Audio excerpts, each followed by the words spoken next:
scenic Buffalo River and strategically located in north central Arkansas, Harrison is home to a strong economic base with an unparalleled quality of life. Offering education from preschool through 4-year degrees, award-winning healthcare, ample business opportunities, and activities for the whole family, Harrison is bustling with possibilities for every phase of life. Whether you are just starting out, ramping up, or winding down, Harrison has a place for you. There are many more opportunities than I think a lot of young professionals would imagine here in the Harrison area. There's a lot to do. The quality of life here is just outstanding. Our out-of-town guests are most impressed by how welcoming the community is. You can walk up to a place and the first thing they do is smile and welcome you. The agricultural side, we love that. There are tremendous amenities. We have an outstanding airport, access to Memphis and Dallas each day. If adventure was a compass, Harrison would be at the center. It's surrounded by beautiful scenery. I'm a really big outdoor enthusiast. We have world-class fishing. If you're a canoeer, kayaker, if you like to camp, hike. So many places to go where you can make memories. One of the reasons that we moved back is because we can see ourselves raising a family here. I'm part of the school system, and what we find is that the amount of support to make sure that our kids have all the things that they need is incredible. We have multiple seasons here, and our kids can do a lot of different activities. We had a tournament at North Arkansas College. A lot of the people were coming in were from New York, Chicago, and they're asking me, I hear you're from Africa. How did they get you here of all places? And I'm like, why not here? Every store, restaurant here is just fabulous. There's plenty of opportunities for entrepreneurship. Our economy is growing. We're adding jobs, and I love our city leadership with our Chamber of Commerce to draw more industry in here. Just at the college, we train so many different professions. The jobs are plentiful. The hospital, we know the doctors know the patients. We have all sorts of services that you don't have to drive hours to receive. The people here care about one another. There's something for just about everybody. If I could say 3 words, I would say welcoming, friendly, and family. Giving. Breathtaking. Home.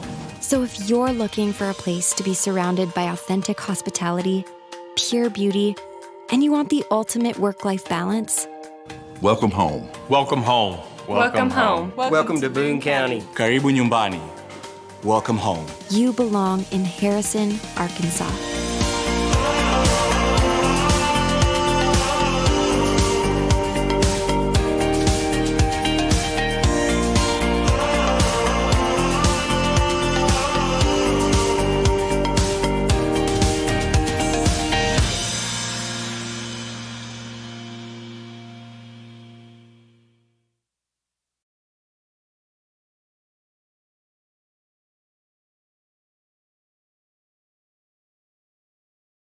To our conference this afternoon to get the firsthand look at what it's like to work in business and industry and manufacturing here in the greater Boone County area. Thanks for taking time out this afternoon to join us.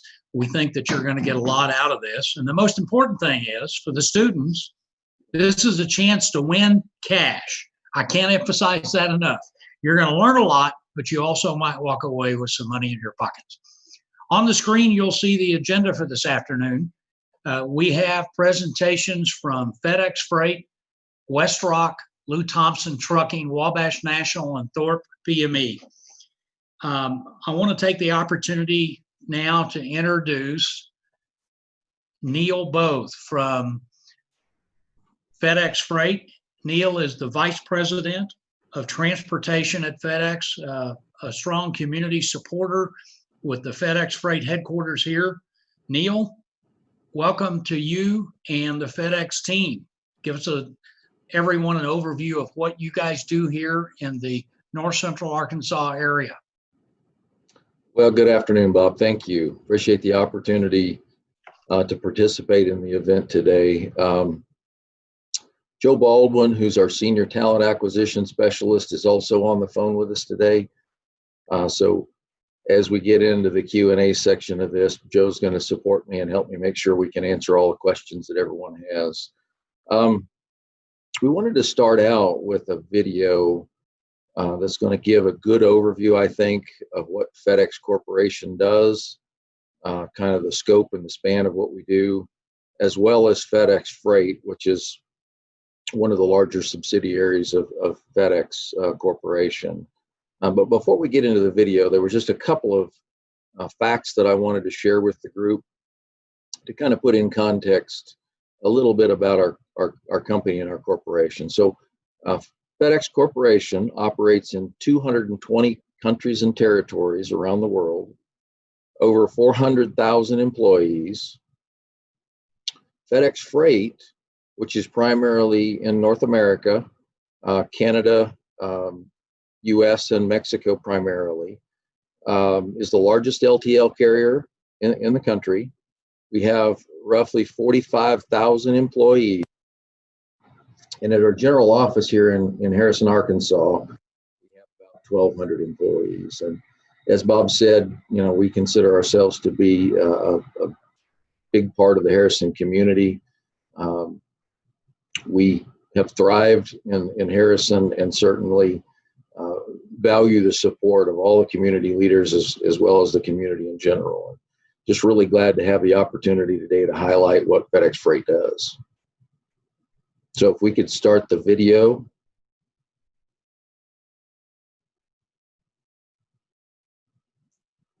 Hey, Neil, I'm going to need a new link to that video. Could you or Joe send that over real quick? It looks like the access to it has expired. I just replied to Joe's email about it. Joe, are you on? Yeah, and I'll send that right over, Wilson. Okay, thanks.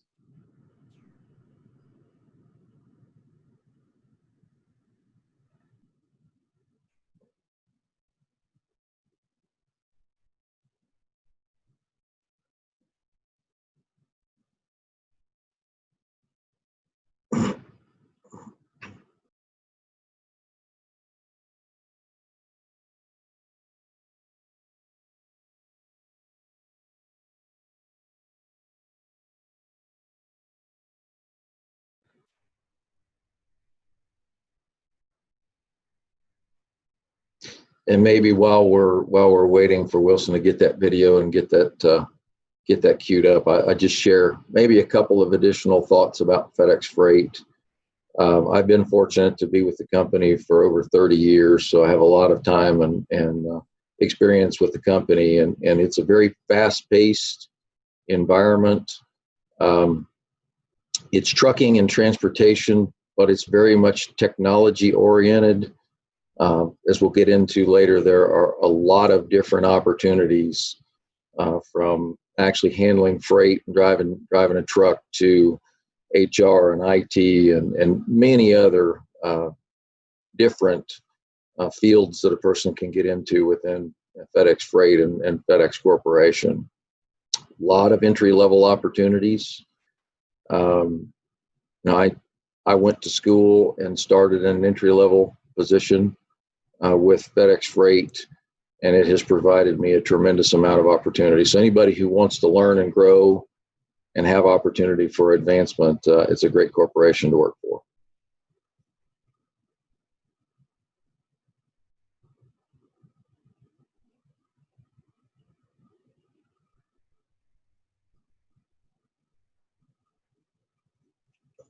Hey, Joe just sent me the updated link, but it's still unavailable. Sorry about that.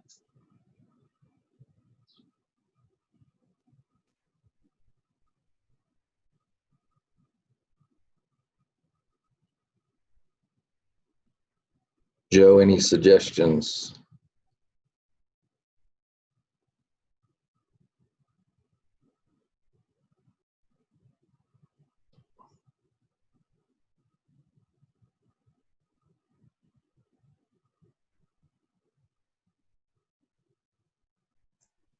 Or Neil, if you or Joe want to take over the screen share, we might be able to do that if you've got access from it on your side. I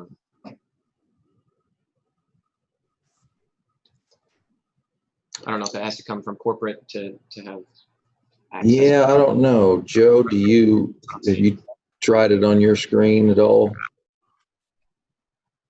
Yeah, I just sent a request back for a new link. But in the meantime, I think, as we have the students on the line, can you hear me all? Yes. Okay, great. I wanted to give some insight into what we're here for as WIN participants, as one of the largest employers in Harrison, and also what's available within the FedEx company or corporation of companies, and especially represented here in Harrison, Arkansas with FedEx Freight. So many people will think that FedEx is FedEx Freight. If you live here, that's probably what you know. As Lance and our other leadership often have to describe the various different operating companies within the FedEx umbrella. Neil mentioned there's over 400,000 employees of FedEx Corporation, and there are 45,000 of us FedEx Freight employees, so we're about 10%. The bonus for Harrison, Arkansas is that it grew out of a hometown company to have the headquarters of FedEx Freight located right here in Boone County. So Arkansas Freightways, American Freightways, eventually FedEx Freight, and then through some additional acquisitions has become the largest LTL carrier in the country. What does that mean for you as a student in Harrison or surrounding counties? It means a lot of opportunity. I think when we talk about our general office and people think it's office work mainly, remember that's an anomaly across the country. So we are the headquarters here, but that's not really what we do. What we do is pick up and deliver freight around the country and around North America. So we operate out of 370 some service centers around the country, some in Canada, Mexico, as Neil mentioned. All of those service centers are our operations. That's really what we do. It's driving trucks from point A to point B, picking up freight and delivering to our customers, and driving those trucks back fully loaded to distribute for the following cycle. So what does that take? It takes a lot of drivers. It takes a lot of diesel mechanics. And it takes a lot of administrative and office personnel that are located in Harrison. So your opportunities beyond the general office in Harrison within FedEx Freight are phenomenal. And I would suggest to the students, because I have some nephews and nieces that are about your age, that if you're considering college, that's great. If you're not going to go right into college, or you want to consider a career path that doesn't require a college education, transportation industry, as as has been the case for generations, has provided great livelihood, great benefits with a great company with FedEx Freight. I just don't know if many of you are aware that some of our highest paid employees in our industry are drivers and also diesel technician mechanics. Those are great careers. And as Craig has mentioned several times, go beyond a minimum wage to a living wage. These are certainly living wages to raise families on and have lifetime careers with. So beyond just what we offer as far as office work and administrative support here in Harrison, remember that our company is across the United States, Canada, and Mexico, 370 locations, 45,000 employees. The majority of those are drivers, mechanics, and what we call freight handlers. And those of you who might be more familiar with the FedEx ground trucks, they call their employees package handlers, because guess what? FedEx ground handles smaller packages than FedEx Freight. We do palletized freight on a truck, on a semi-truck, and we move the majority of our freight with, as I mentioned, forklifts and pallet jacks. So it's a little bit larger delivery and pickup, and there's great opportunity. That's one of the best entry-level positions within our transportation industry, is to become forklift trained or certified to work as a freight handler, because that then affords our freight handlers the opportunity to move into other positions within our company. such as our driver apprentice program, where we take our freight handlers who work part-time, 4 to 6 hours, several shifts per week, and we actually pay them to go through our personalized FedEx Freight training program to become a CDL certified driver for our company.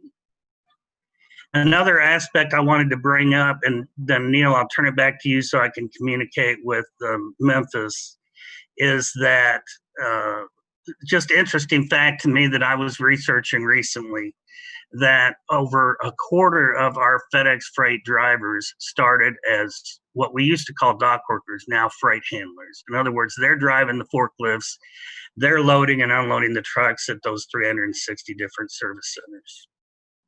And well over half, and I say half, of our leadership and operations worked on the dock, what we call working on the dock, or at one time were freight handlers within our company. And you think about a company and a corporation the size of FedEx Freight, and think about half of that leadership actually started on the front lines in what we call an entry-level position, and have worked their way up, along with Neil, as well as our other executives that are great examples of that. And Neil, I'm going to go on mute so I can communicate with Memphis. Thank you. Thanks, Joe. Yeah, I would, I guess, like to add to what Joe said a little bit in terms of opportunities to advance. I mentioned that in the beginning. I can't stress enough, I had an opportunity 30 years ago. I did go to college, but I started in an entry-level position. And I can tell you, of the VPs, senior VPs and above in FedEx Freight, honestly, the vast majority of them started in frontline positions, and many of them started in this industry as part-time or full-time dock employees and worked their way up from there. So again, as I mentioned earlier, if you are interested in a challenging career, fast-paced career, an opportunity with an organization that likes to promote from within, likes to provide opportunities to people who are willing to take on new challenges, FedEx Corporation and FedEx Freight is a tremendous opportunity for someone just getting started out in their career. Now, Joe talked a little bit about the different types of jobs and different opportunities, and I kind of alluded to that as well. And I'm not going to go through a list of different positions, but certainly there's, here in Harrison, there are a lot of administrative type positions. I'm responsible for the transportation department here in Harrison, and we coordinate all of the movement of freight between the 370 facilities that Joe talked about. All of those positions are salaried positions that give opportunity for advancement into leadership. My group is about almost 200 strong, coordinating that activity across the country. And it's just one department that provides a lot of opportunity, again, for people to get started in this industry and really understand. And it's a business that a person needs to really understand from the ground floor. And you're going to be more successful in the long run if you start at an entry-level position and you work your way up, which I think is why you see that there's so many of the executives and senior executives within the company that followed that path. And certainly, like Joe said, if that's not the path you want to go, we have some extremely well-paying jobs in the driver and the freight handling and the mechanic type positions, if those are things that you're more interested in as a future career. So I know this is, we wanted to show this video, and hopefully Joe will be able to get this link working.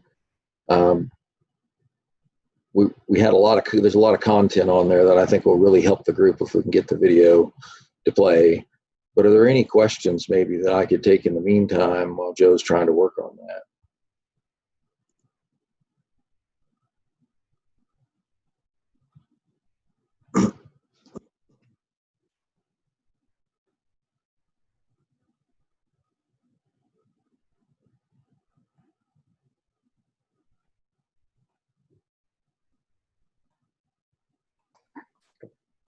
Hey, Neil, this is Craig Campbell, and we really want to thank FedEx for joining in as part of the WIN program. And you had mentioned, obviously, that kids that do have the aspirations to go to college, that's great. But I think what you're trying to tell us is that there are lots of jobs available at FedEx for kids that don't have those aspirations, but do have aspirations to work hard, to have a good work ethic. And I think the most exciting thing, and your testimony was awesome, because I think when you start at the front line, then you know where you are when you're standing on the back line.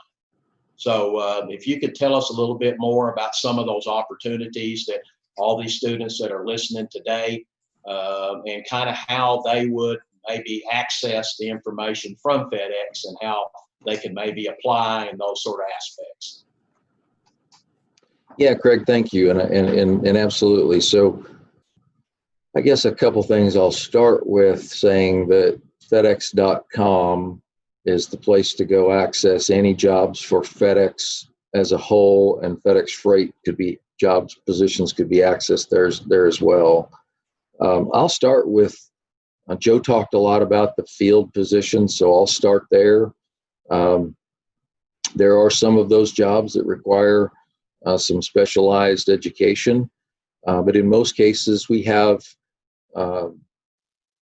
opportunities to educate folks as they move up in their career. So freight handler is typically the entry-level position that a lot of people start out with or start out in.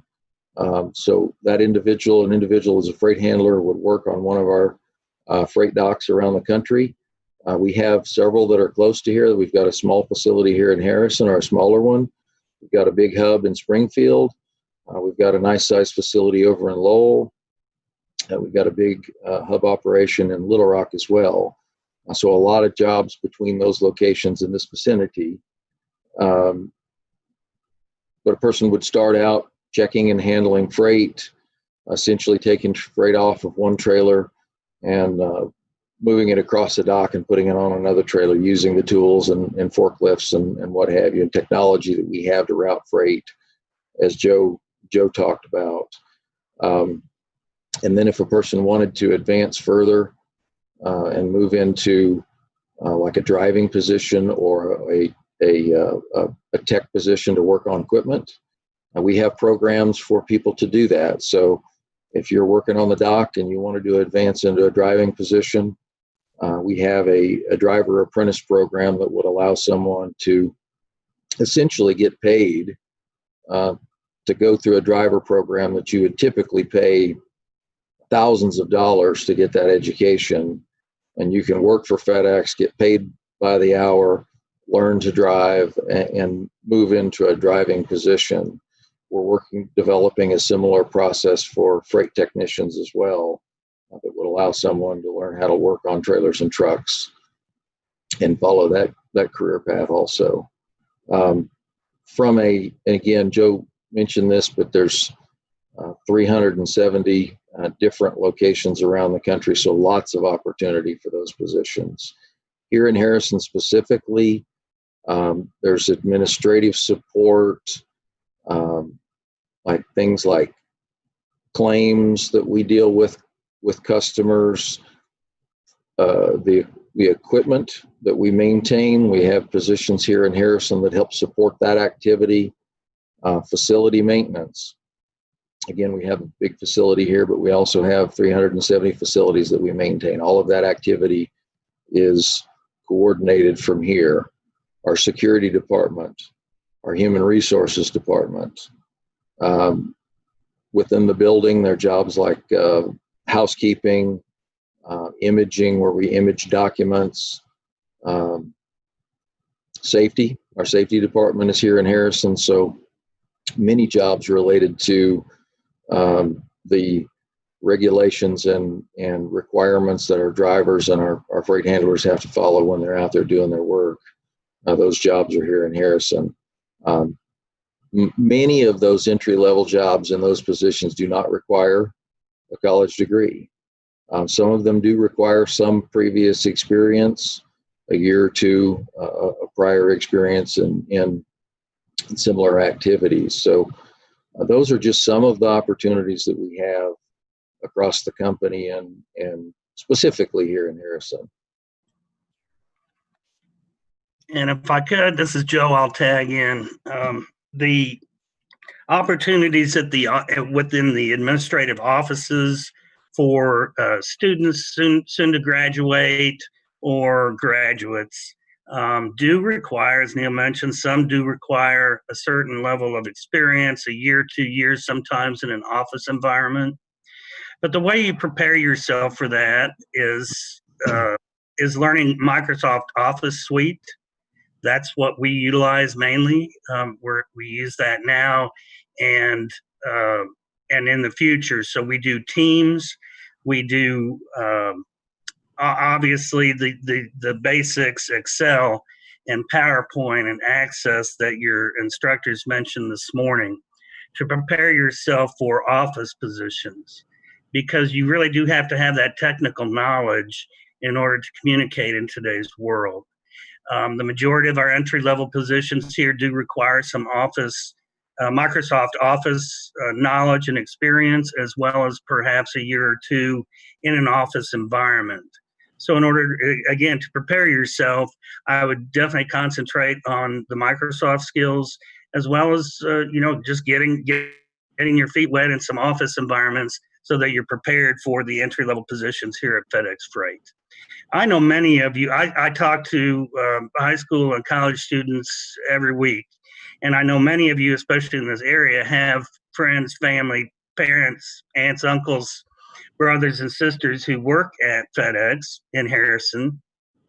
And I encourage you to talk to them about what they did to prepare themselves for a career within this great company. Because you have the resources here, you certainly have the opportunity, and it's up to you then to determine how you're going to prepare yourself. Bob Largent and as well as the State Chamber of Commerce had already mentioned, we need to get the word out that there are opportunities, but you as students and soon to be or recent graduates need to figure out what you're going to do to market yourself, to be your own brand, and to prepare yourself for the career that you want to have. I did want to mention, because we have some of our fellow trucking professionals on this call, that for a FedEx Freight driver position, you must be 21 because we do interstate commerce. But 21, a Class A CDL, doubles, triples, hazmat endorsements, a clean driving record are all required for a driver position. 18, you can become a diesel technician with proper certifications, as well as most of our other positions. So our basic qualifications for a generalized entry-level position are 18, high school diploma or GED, no drugs, be able to pass a drug screen, and a background investigation. And those are basic qualifications. Beyond that, you can look to the world and look to the portfolio of companies under the FedEx umbrella and determine what your own career path is going to be once you meet those basic minimum qualifications. Apply on fedex.com/careers and begin your career. If you ever need any assistance in what might help you as far as educational goals, for your career aspirations, I'm certainly happy to talk to any of you individually or as groups. Again, Joe Baldwin, I'm a senior talent acquisition specialist here. That really just means I'm a recruiter and I work in HR. But again, I do talk to quite a few students throughout any given month, and I'm happy to talk to you too, individually and collectively. But really my recommendation for getting started on a career within a great company like FedEx is to prepare yourself, find out what you need. If it's the CDL you're going for, go for it. If it's ASE certification to become a diesel technician, go for it. Those are incredible careers that provide a lifetime of security. If you'd like to become part of the office culture and administrative work, go for that. Study your Microsoft Office skills, get certified, get some experience in your office environment, and then come to work with this great company. You have incredible opportunity both here in Harrison as well as around the rest of the country and with FedEx Corporation around the world. So again, let me mute and get back to Memphis. I'll be right back with you.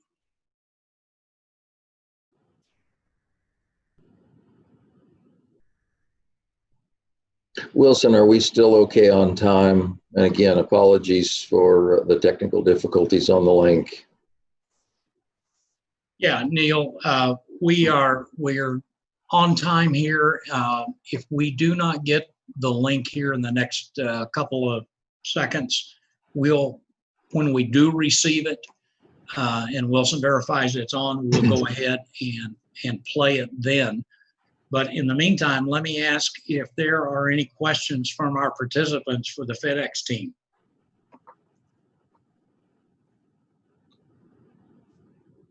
Hearing none, don't forget, to the students who are on the call, you're going to get a chance to answer a question about FedEx Freight shortly, so be prepared.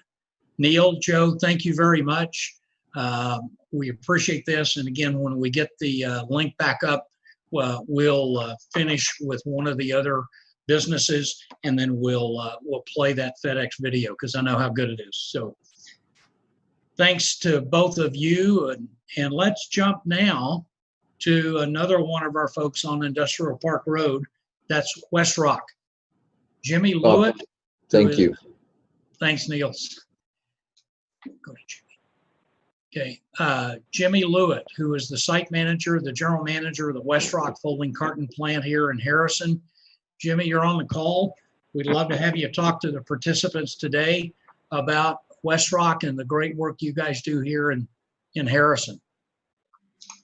Awesome, Bob. Thank you for the opportunity to talk to everybody. Good afternoon.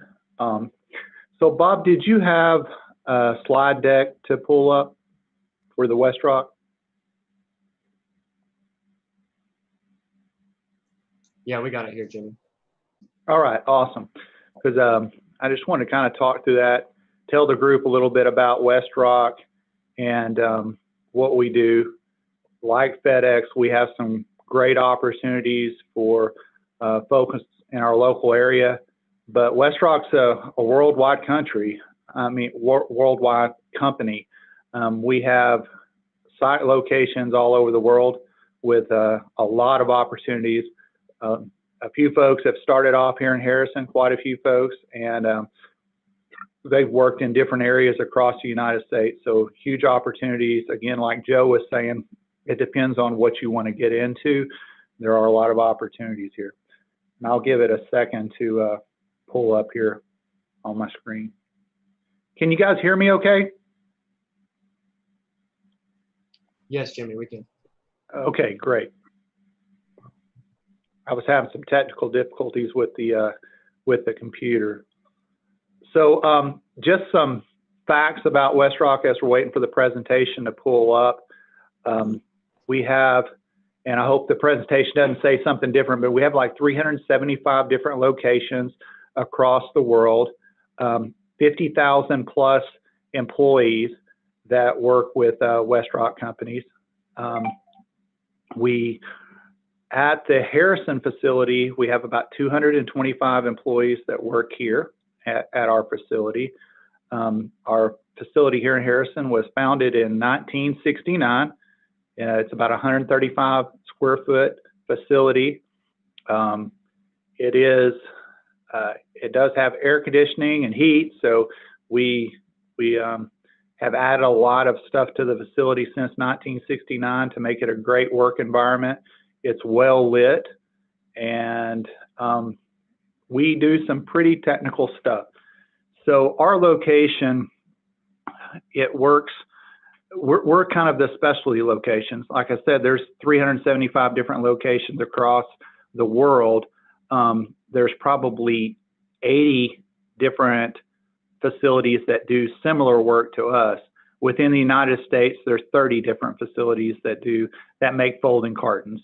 So that's what we do at this plant. We make folding cartons. We take paperboard stock and make the boxes that you have in your cabinet macaroni and cheese boxes, cracker boxes. We make butter boxes, cheese, cream cheese boxes, ammunition boxes. We're probably the largest provider of ammunition packaging in the U.S. because our customers are Winchester, Fiocchi, Remington, which is a local to Arkansas. So that's the types of products that we make. Mondelez, Kraft, those are some of our food suppliers. About 60% of the packaging that we make here is associated with food in one form or fashion. So we've been very, very busy here lately as the market has changed from a lot of folks eating out in restaurants to making more of their food at home. So we're very, very busy right now. And that's kind of the great thing about making packaging is we're somewhat immune to wild swings in the market. If anything, we get busier in times of recession versus lighter loads. So what else have we got? I had this presentation here. Have you guys got that pulled up yet by any chance? Yes, it's pulled up here. Looking at WestRock. I don't see it on my screen. I got something wrong. Let me try to rejoin. Here we go.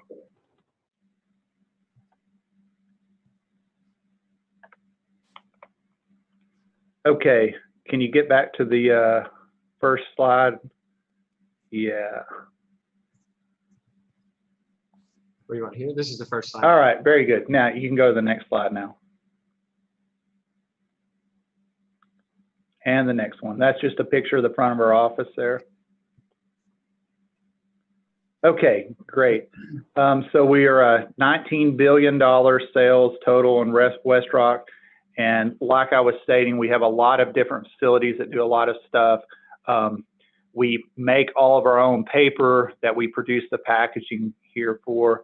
If you see the little section, the section to the left, you'll see consumer packaging, and that's the group that the Harrison team works within, that consumer packaging. So we make up about 1/3 of all of WestRock. Can you hit the next slide?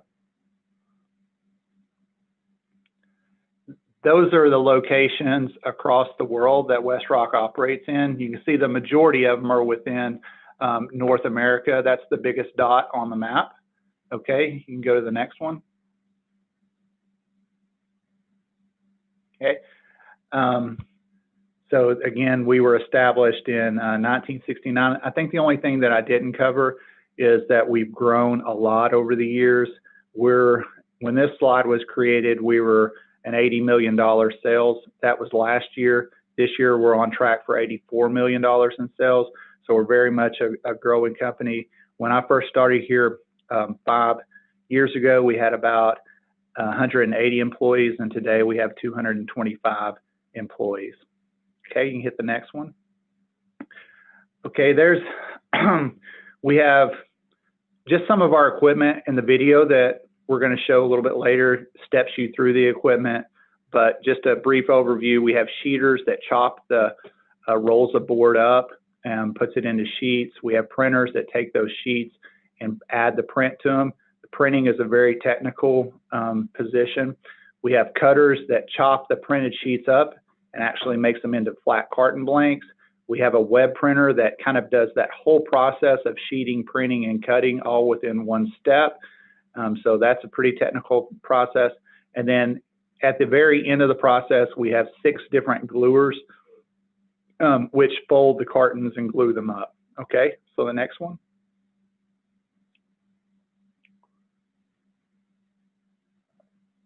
Okay, there's a picture on the left-hand side of our man rolling printer. We get really technical with that printer. These are highly skilled jobs. Typically, folks that are operating printers have been with the company for 15 years or better. They work their way up from what we call a skid runner, who brings sheets of paper to the machine and helps feed them into the machine. it's all an automated process. It's not like you're feeding every sheet by hand, but it's technical on the back end from the time that you start on the machine until you work all the way up to a printer operator. And again, it's probably 15 years plus. Very highly skilled job. I think Joe was hitting on, you can go to college and learn some great skills that prepare you for the world, the transactional world, or getting into engineering. All of our printing operators, their amount of time that they put in here at the plant, 15 years plus, they are valued as much or more than folks who have got a master's in engineering. They're compensated as well. A lot of those jobs are very close to $30 an hour. So very technical skilled. There's 4 printing operators, and then we have 3 web operators that also work with printing. So quite a few of those jobs for a facility, and very highly paid jobs. Okay, the next slide, please. Within our operation, besides the sheeting, printing, cutting, and gluing, we also have auxiliary departments that support our process. We have in-house where we make all of our ink in-house. We have another section called our pre-press digital center, and they do a lot of graphic designs and take what the customers give us in art files and convert that to something that we can use on our press and print. Again, very technical skilled jobs. There's 4 different jobs in that area that it takes quite a bit of training. We train everyone internally here on those jobs, but highly skilled, highly technical jobs. You can see that the lighting throughout the plant, we provide a very good lighting throughout the whole plant. We've invested a lot in that over the years. We also have a die shop. You see where we make our cutting dies. We don't only make the cutting dies for our Harrison plant, we make the cutting dies for the 30 other operations around North America. And again, very highly skilled jobs back in the die shop. We have a laser back there. We have a water jet cutter in that area, and some other very technical equipment. And the best way to prepare for the die shop area, because I know that there's a lot, we work with the college there. It's the CAD, CAM, that type of stuff is very aligned with that area. We actually have an intern in-house right now through the college that it's a 2-year degree, and those guys work out very well within the shop. Okay, next slide, please. Harrison plant runs a lot of complex business. That's our niche. We have plants in Joplin, Missouri, and in Conway, Arkansas, and they're more of the, what we call it, the blow and go type business. They don't have as many SKUs and different dies within their plant. Where we have 15 active dies, which when I say dies, it's 15 different sizes and 1,500 different sizes and structures of cartons that we run. They may only have 200 or 300. We have 6,000 different prints that we run across those 1,500 dies. So we do a lot of complex business, and that's kind of what we pride ourselves on here in Harrison. Okay, next slide, please. Lots of opportunity within quality. We give a lot of training on quality. We're a safe quality food level 3 certified plant, which means we keep our plant very clean because 60% of our business is associated with food. So we have a lot of cleaning protocols that we do to our equipment and to our facility to maintain that SQF level 3 certification. Okay, next slide, please. Also within our Harrison plant, we have quite a few folks that are Six Sigma trained, and these are hourly folks and salary folks that have gone to Greenbelt training.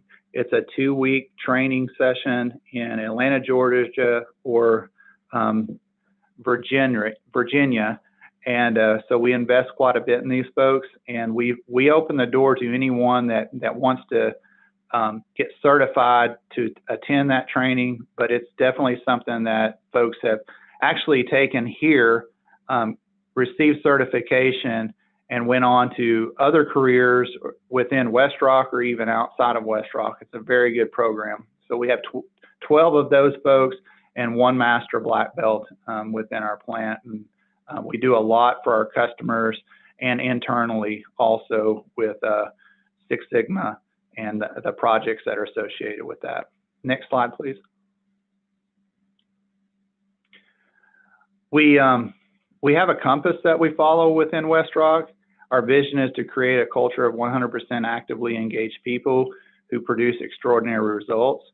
This is another 1-week training off-site at a team trek in Heber Springs, Arkansas, where we teach everyone on the core values of 100% responsibility, integrity, safety, trustworthy, and respect.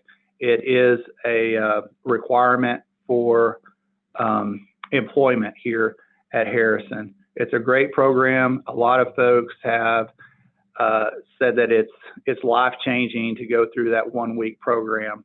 And again, it makes our culture very, very strong here at Harrison. Okay. Next slide, please. And here's some different pictures down there in the left-hand side. Down at the bottom is a picture of at the end of the trek at Team Trek, where they've completed an exercise and really worked on team building, and they're pretty proud of that. We do have 19 different employee-led teams working continually within our process to improve our processes. And that's made up of everybody within the plant. Part of employment at WestRock Harrison is that you will be a member of a team and contribute not only to whatever the job is within the plant that you do, but you also work within a team to make a difference on continuous improvement. We do whatever we can to get the decision making that's made within the plant closer to the point of execution. So we kind of pride ourselves on that no matter if you're the plant manager here or if you're the person feeding the glue line, you are part of the decision making on important projects and important decisions that are made around the plant. Okay, next slide, please. This is a kind of a high-level overview, if you're flying over at 30,000 feet, of what our production system looks like. And basically, every one of those pillars and every one of those steps within that house is part of a team. So you could be on a team working on safety, a team working on quality, a team working on overall strategy for the plant, maintenance, workplace organization, training and development. We really pride ourselves on the training and development system that we've developed here. We've been working on it for about 6 or 7 years, and we have a great training program for when folks start that gives you an overview of what our culture is, the safety within the plant, and then it gets deep into the details of whatever job you're going to perform around the safety and quality within that job. Okay, next slide, please. Okay, that's a picture of the plant from almost up at the ceiling. You can see it's busy. It's well lit. You can see all the paper kind of staged up behind the printers. That newest printer, it would be on the right-hand side of the screen. That's blue. That was an $8 million project in 2017. I'm very proud that WestRock has invested so much into the plant. Over the past 3 years, WestRock's invested about $12 million in the Harrison plant, and that's what's allowed us to grow our sales. We feel like that we're a very secure plant because of how much WestRock has invested in us. And the culture of folks that we have here in the plant is just awesome, and that also makes us a very secure plant too. So next slide, please.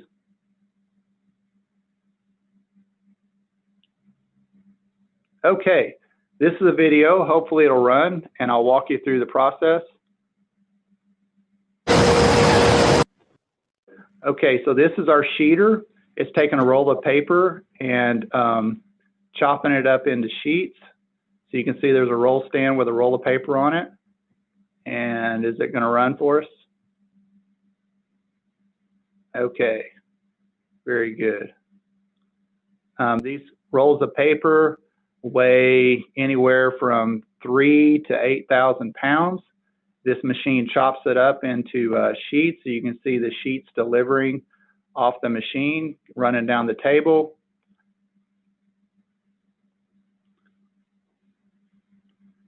It delivers at sheets of speeds of 10,000 sheets an hour.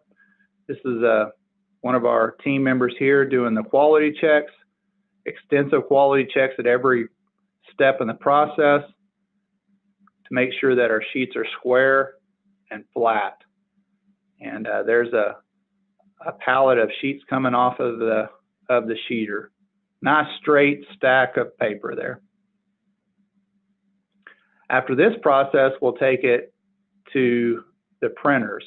And that pallet of sheets, it won't be touched by anybody except through a pallet jack, and it's delivered to the printers.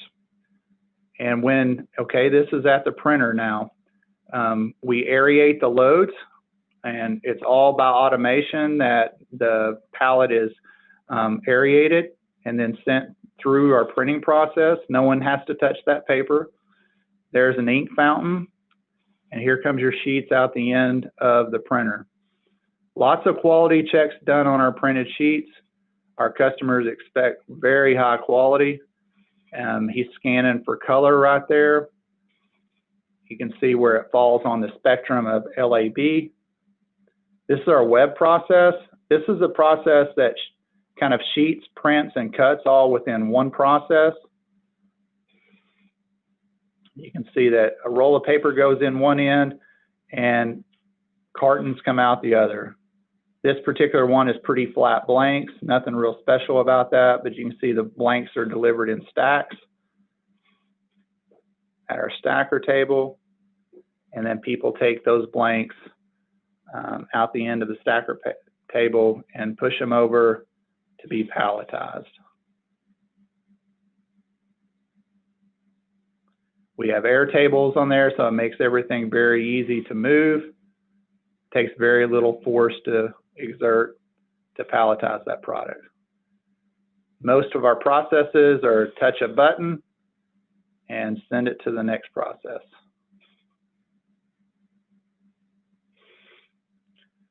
We pride ourselves on safety. We have an awesome safety record, and it's through the innovation and engineering that we've done over the years to take the ergonomic risk out of the process. So more touching buttons, less touching product. This load of printed sheets is going into the feed section of our cutter. You can see, again, it's all automatic. The machine feeds every sheet through the process as they're going to cut.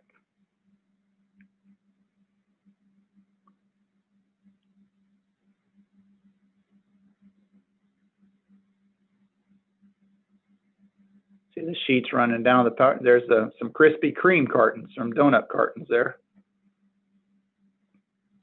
Running that machine at about 5,800 sheets per hour. There's our cutting dies, and there we're blanking out flat cartons.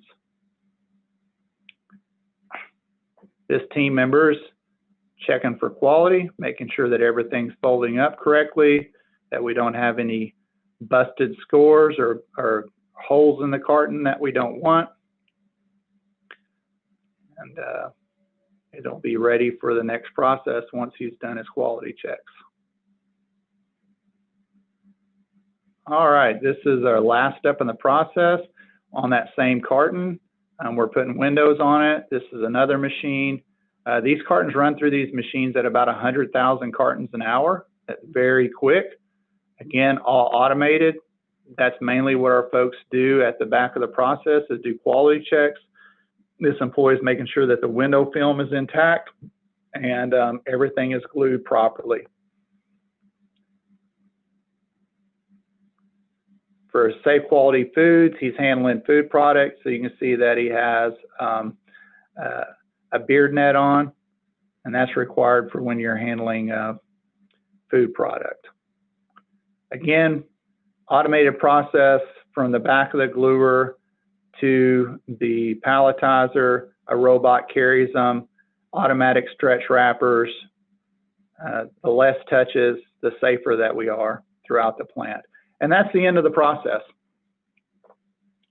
And from there, we'll send the product to our warehouses and off to our customers. All right, that's all the presentation that I have. What else do you guys want to know about WestRock?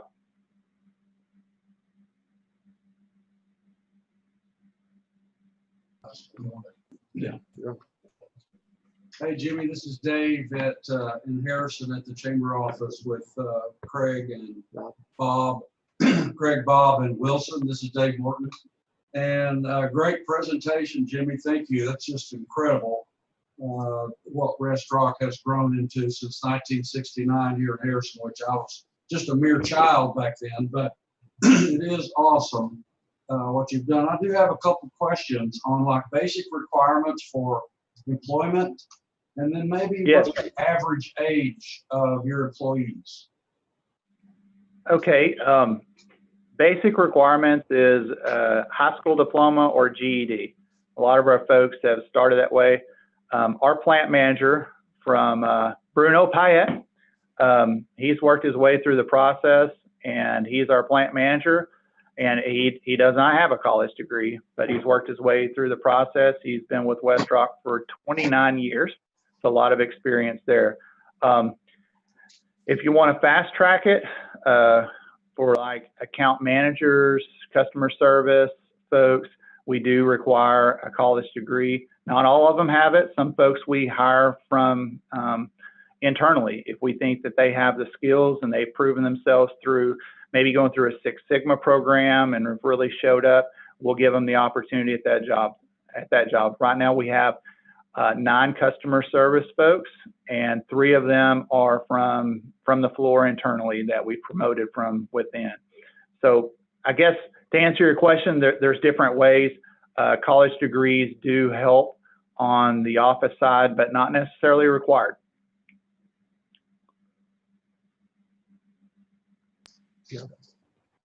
Jimmy, hi, this is Craig Campbell. As y'all continue to grow and all the new technology that's coming in, I know in the last 6 months y'all purchased a new gluing machine that enables you to do something different that no other plant that y'all have owned or anybody else has been able to do. Can you tell us a little bit about that? And don't you feel like that as time goes on, that the opportunity for students in our area to not only help you grow, but maybe grow as far as number of employees is there as an opportunity for your location? Yeah, absolutely. WestRock, like I said before, invested about $12 million in WestRock Harrison in the last 3 years. And because of that, we've added about 35 jobs within our plant. And I believe that we will continue to grow. Part of the strategy within WestRock is actually fewer plants, but better equipped plants. And there's no doubt that the investment has been made in Harrison to expand our growth, expand our sales, and therefore expanded our jobs. The jobs have become more technical over the years. If I rewind the clock just back to 10, 12 years ago, we are doing a lot more technical work within our plant. And it's thanks to the skilled labor that has came in here that we're able to do that. Used to, we were printing 1 or 2 color jobs, and it was mainly just cutting blanks and putting them through a simple gluing process. Today, we are running UV coated cartons, which is something that very few plants within North America do.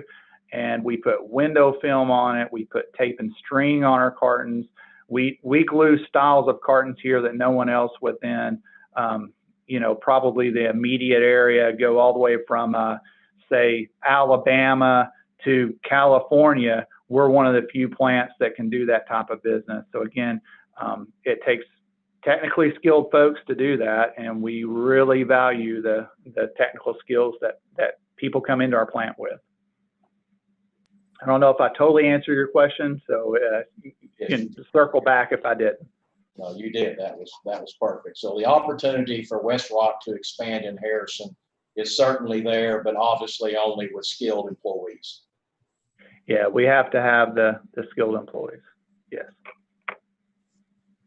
So it looks like Paige and Abe Clary from Lead Hill have asked in the chat, who would you say is your #1 customer / business that you do the most printing for? Wow.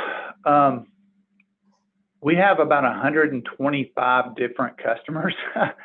So I'll say that maybe if we kind of look at it like ammunition, like I said, with Winchester, Remington, Barnes Bullet, Fiocchi, they make up about 1/8 of the business. So that's a pretty large part of the business. And they make up the most of our SKUs, our different prints. They probably make up 2,000 of our 5,000 prints with ammunition. But, we've got business that's growing. Krispy Kreme, we're bringing in about another $1.8 million worth of Krispy Kreme into the plant as of this week. So that's a growing business.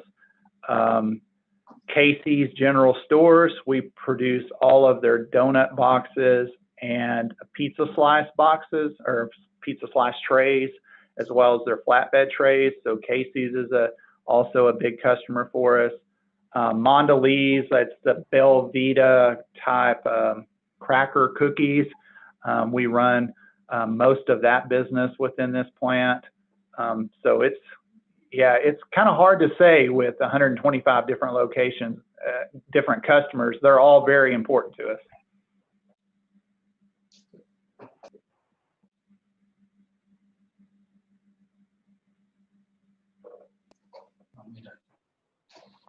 Jimmy, thank you very much. I think that was a great overview of what the WestRock team does here in Harrison. I hope a lot of people learned. Primarily, the most important thing I picked up was Krispy Kreme boxes come from here. They do. The only thing that we lack is getting Krispy Kreme donuts inside those boxes. You could be #1. Hey, thank you very much to you and the team out there. We appreciate it. And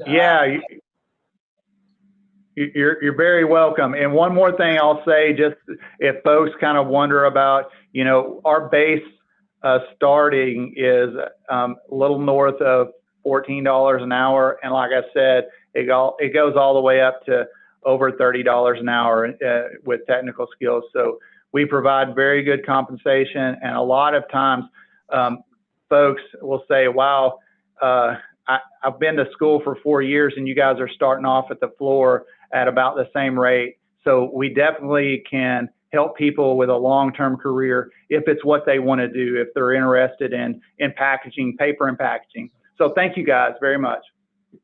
Jimmy, thank you. When Neil popped on, that's when you were saying $30 an hour, and I saw him smile. So I'm excited. It takes a while to get up to that point, but there are opportunities for that. So, all right, you guys take care. Thanks for letting us be part of it.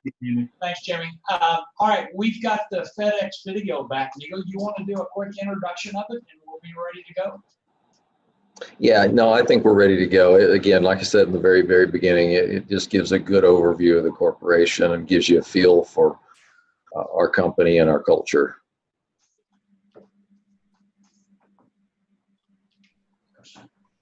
E-commerce. It's a $1.7 trillion industry that's growing rapidly. Online commerce is the future of business, so it's no wonder that there are companies who want to be a part of that future. And if you could build a shipping network to enable all that e-commerce, the future would be yours. Here's how to go about doing that. First, get a 40-year head start. That's how much time you'll need to build the massive infrastructure needed to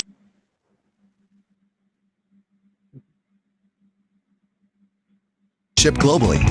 Next, stock up on planes. You'll need about 650 of them. Enough to be the world's largest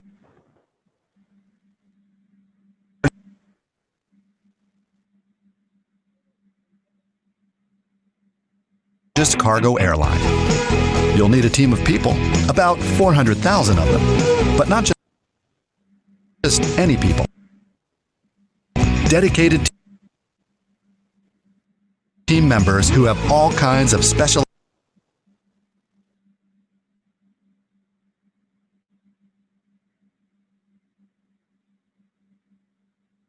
Trying to let the video catch up a little bit. 1 second.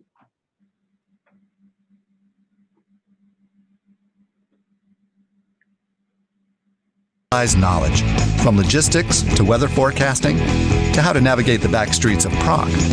Next, you'll need locations, stores, drop boxes, and ship centers, tens of thousands of them, providing convenience to customers around the world. You'll of course need operating facilities, about 4,800 globally. Don't forget to include giant state-of-the-art machines that can sort all kinds of packages and are fast enough to process about 12 million shipments per day. Vehicles. You'll need about 150,000 of those to pick up and deliver, not just in the US, but in 220 countries and territories worldwide. Next, you'll need knowledge. Quickly become an expert in many specialized fields, including customs clearance and currency exchange. Finally, learn specialization.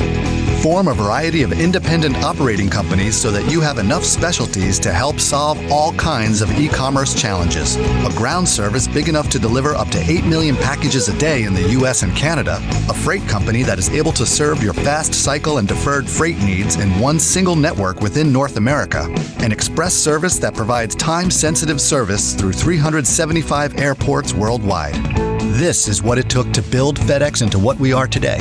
A massive collection of physical and technology networks that can pick up, transport, and connect 92% of the world's GDP in 1 to 2 days. We succeed by competing collectively, operating independently, and managing collaboratively. And we're still growing. Our expansion of the FedEx Ground automated network creates significant speed advantages, and our acquisition of TNT in Europe will open even more roads for us. So, if you want to build a shipping network big enough to enable global e-commerce, just remember, you'll need 40 years, 650 planes, 400,000 specialists, 21,000 locations, 4,800 operating facilities, 150,000 vehicles, and a whole lot of knowledge to match what FedEx has built. And that's what makes us uniquely prepared to take on the future. Visit fedex.com/dream.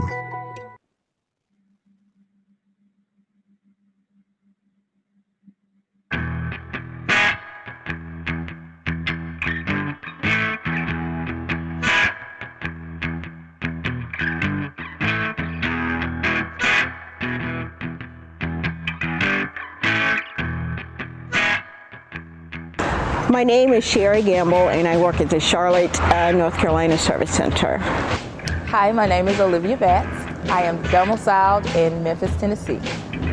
My name is Kayla, and I work at the Charlotte, North Carolina terminal.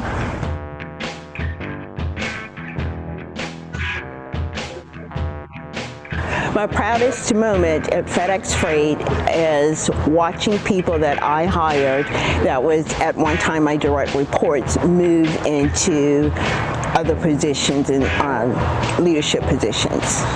The thing I enjoy most about my job is the interaction I get to have with all of the departments within the company. I get to interact with a variety of people from all types of backgrounds, and to build relationships from people from Memphis to Chicago to Jackson, Mississippi is part of what I enjoy most. What I love most about FedEx is just working with the people here. We're like a big family. This is my second terminal, and it's been the same environment both times.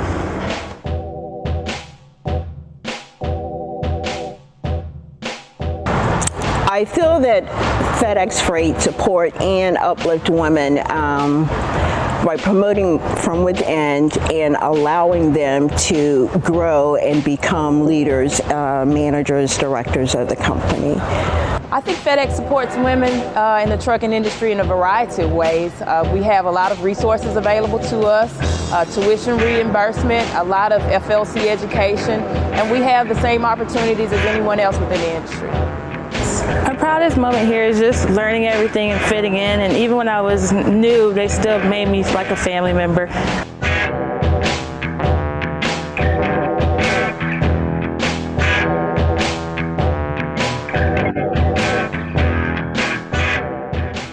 Let's get this rig on the road. Let's get it rolling.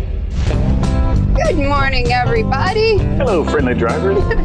So we're here in central Pennsylvania with Nikki Weaver. Today we are going on my run, which is from Harrisburg, Pennsylvania to Old Washington, Ohio. And there's a driver that's headed to us right now in the opposite direction from Louisville, Kentucky. And we swap loads and we take them back to our home base.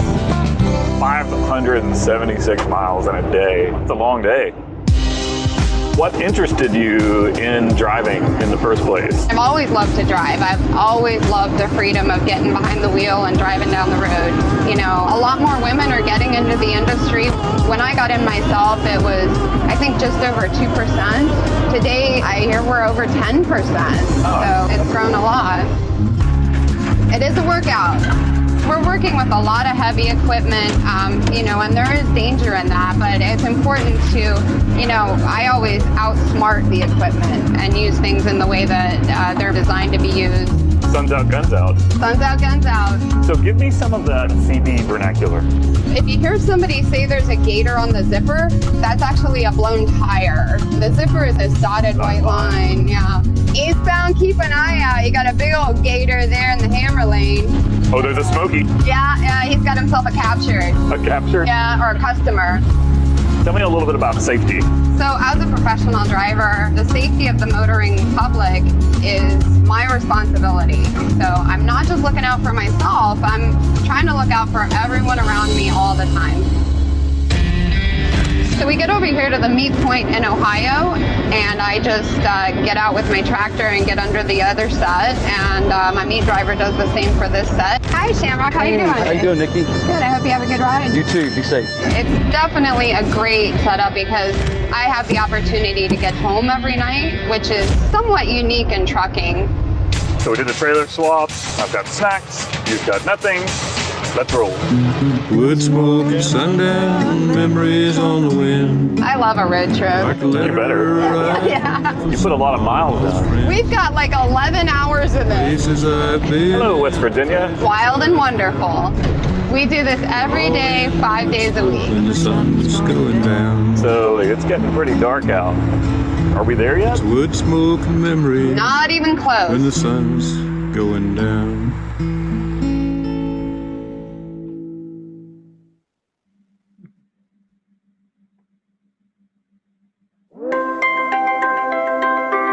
One look at Colorado, and it's clear why this place is home to 16 different units of the national parks.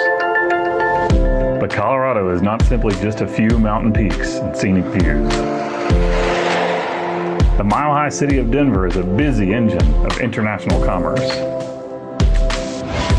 We've come here to go on the road with Rich Marich from FedEx Freight. Rich won Rookie of the Year at last year's National Truck Driving Championship, and he's going to take us behind the scenes in the trucking world. Feel pretty comfortable having a 25-year-old and driver instructor? Well, we did that on purpose, I'll be honest. First of all, he's more than qualified. I've been driving trucks my whole life, but I still can't communicate with some of these younger kids the way he can. He's an all-around good employee. He's engaged, he cares. That's 90% of the battle. As a driver development instructor, I teach dock employees how to drive and operate a commercial motor vehicle and eventually become city drivers for FedEx. What do we have here? Tell me how all of this stuff works. Basically what this is, it's a fifth wheel, and it's what we use to connect the tractor to the trailer. You gotta make sure that it's properly greased. This one's greased pretty well, but this stuff gets really messy. You invest a lot of time and effort into your students. I really want to see everyone I work with succeed. That moment my first student ever passed his state CDL test, I wanted to go party. It was a really rewarding feeling. Let's go on the road. My office is outside is the world. The whole Metro Denver area is my office, so it's kind of cool. This is my atmosphere right here. This is what I'm good at. This is what I like to do. It's a happy place. Yep. What's the city horn sound like? Oh. Air horn. When I was a kid, I used to always get mad when the truckers never honked their horn when I tried to get them to do it. I told myself when I started driving, like, if there's a kid that wants me to honk my horn, I'm honking it for him. Working with customers and helping people get their goods, that's rewarding to me in itself, showing up to somebody's doorstep and having something that they've been expecting, seeing a smile on their face when they receive it.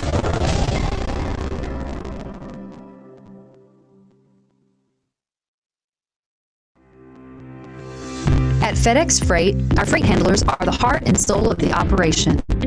Their hard work is the foundation for our growth and a critical part of delivering an outstanding experience to our customers.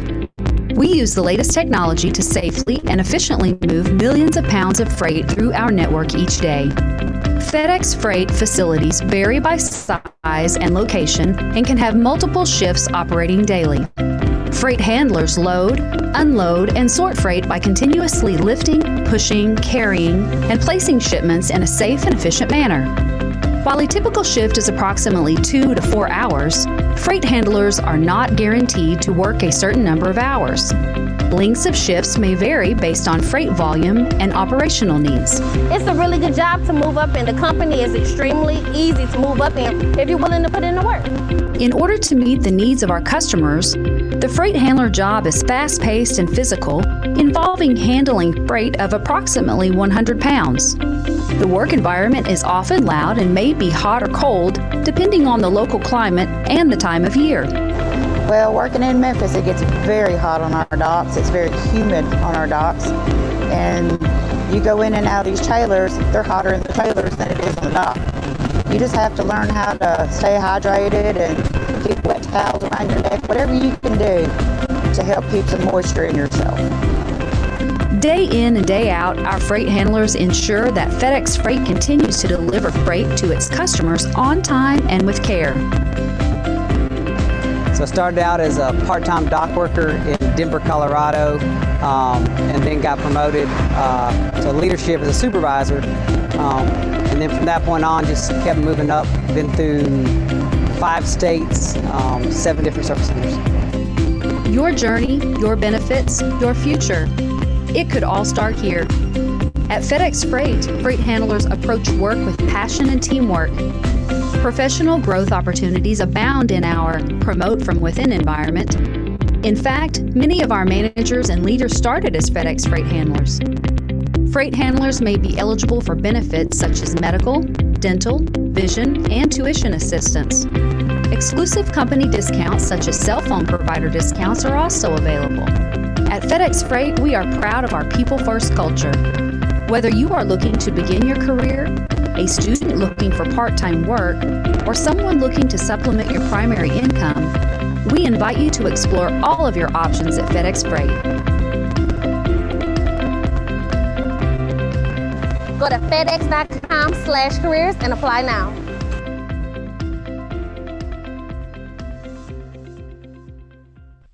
The real prize in this job is when you go to a small business, sometimes a medium size, and they're waiting on this package. It comes in damage-free. You can see how happy they are on their face. You've provided them with an excellent service. That happens actually quite a lot here in the Memphis area, and I'm just glad I can be a part of it.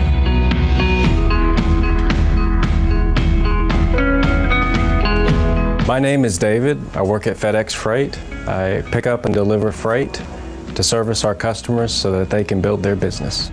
Well, I started at FedEx Ground as a driver. I eventually came to FedEx Freight as a dock worker, part-time driver, and I'd work the dock at night and go into the city afterwards. 3 months later, I became full-time, and I'm in the city full-time, picking up and delivering freight for FedEx. About 3 to 4 months later, when I actually was in the street, in the city of Memphis, driving and helping our customers, it can be intimidating dealing with customers every day because they have a lot of expectations, and we have high standards here at FedEx. So that way I could explain to them what our service would entail and what I was able to provide them.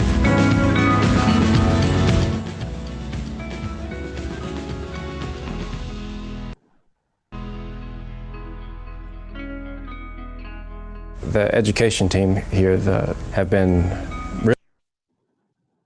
really instrumental in developing city drivers so that they can meet our customers' needs the best possible way. I knew that FedEx would be a career company. It had everything that I wanted to do in it, driving trucks and forklifts, being a hostler. It had all the opportunities that I was looking for. And FedEx Freight has really been almost a dream come true.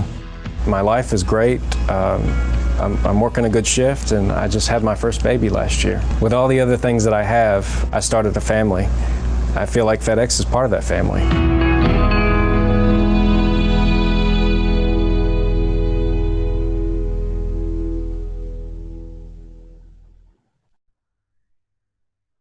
I'm a road driver here at FedEx Freight. And what we do here is very important to people's lives every single day. With the current situation that we're in, it's not going to stop us. We continue to deliver medical supplies and equipment to our hospitals. We'll continue to deliver essential goods to our stores. And it takes great teamwork. And I feel very fortunate to have that here. Strength. What we deliver by delivering.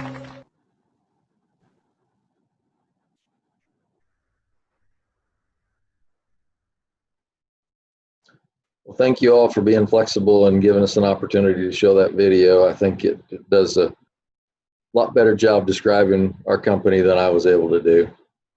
Certainly appreciate being on today. That's for you, Neil, for you and Joe. That was a great overview of the variety of positions that are available at FedEx Freight.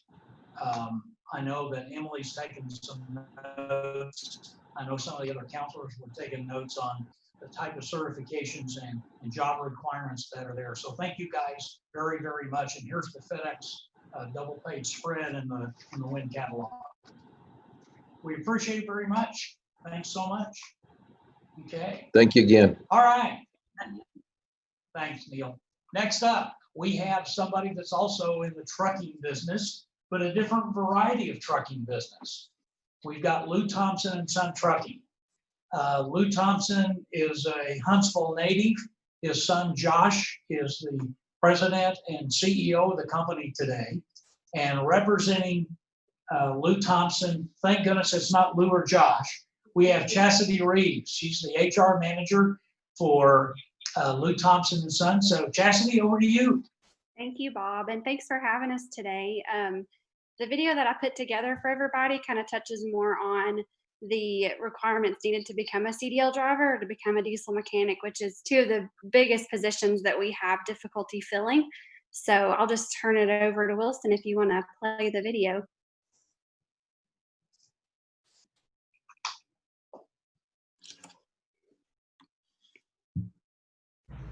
Hello, this is Chastity Reeves, and I work in the Human Resources Department at Lew Thompson & Son Trucking. I just wanted to give everyone an overview today of our company and the opportunities that we have both as a potential driver in our office and in our shops as well. Just to give you a little bit of a history about the company, because I think a lot of people are a little bit uncertain of our size and kind of our history. So this company was started in the 1980s with Lew Thompson. He was and still is a professional truck driver. So he owned one truck, one trailer back then. He hauled live turkeys for a customer here locally, the same customer that we still service today. The company's grown tremendously over the years. We have grown based on customer needs. So we have the same customers that we've had for several years and just continue to grow depending on what their needs are. This company started in a small office in Huntsville. We moved to the office we're at now in Huntsville, where our headquarters is. We do all of our administrative work there, all of our payroll and administrative functions operate out of our home office. It was moved to Highway 412 back in 2010. Lew Thompson took over as president of the company in 2010 or so. In 2015, we added about 30 employees to our office in Carthage, Missouri. So we have a terminal there. It's a dedicated company that does a lot of local work. And then we added an office in Harrison, where all of you are located, or most of you are located. In 2017, we added about 50 employees then, part of those being drivers, part of those being management staff, and part of those being shop employees as well. In July of 2019, we added about 35 employees to our office in Springdale. So we now have a dedicated account there. And in April of 2020, so just a little over a month ago, we added about 20 employees at our office in Batesville. So we have a large facility there. We do local work primarily out of that office. So we employ about 235 people over all of our locations. We have about 200 trucks and a little over 250 trailers. So the really interesting part about Lew Thompson's is we're involved in multiple steps of the same process. So we are involved in bringing baby turkey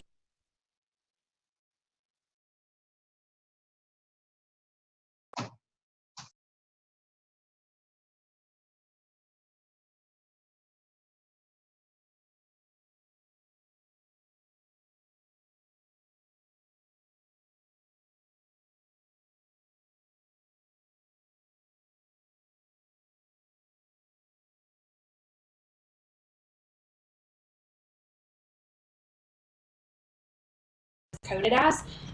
So they can only drive within the state of Arkansas. Once they're 21, then they would be able to drive interstate, so across state lines. The only big problem with that is we actually cannot employ anyone until they're 24 years of age. So we do require 2 years of experience. So someone might be able to start out at 18, driving in the state with another company, and then once they get that experience in and they turn 24, then they would be eligible to drive for us at that point.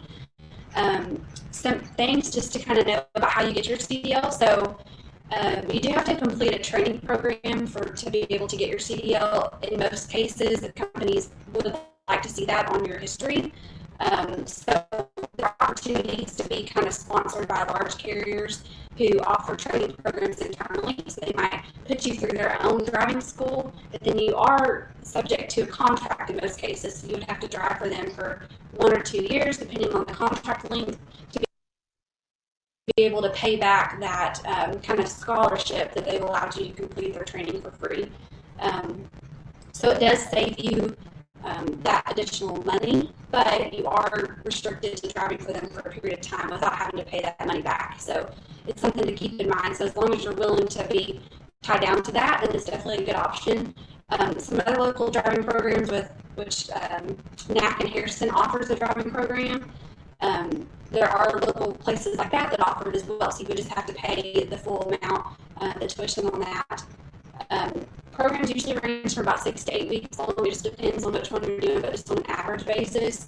Average cost ranges quite a bit, but just on an average basis, roughly $4,500 to get that additional training. The additional training is super valuable, and by doing it through a local program like NAC, you're not tied down to any sort of requirements by a large company that provided you that training. So, and then something to kind of keep in mind, there are some extensive skills that CDL drivers have to be able to be successful. So one of the biggest ones, and we hear this a lot from our teachers throughout the whole time that we're in school, but one of the biggest ones is the ability to use technology. So you don't really think about a truck driver being extremely tech savvy, but they are having to evolve and change and learn how to use technology to be able to operate and be efficient in their jobs. So one thing that came out in 2018 is electronic logging devices. So here I'm referred to as e-logs.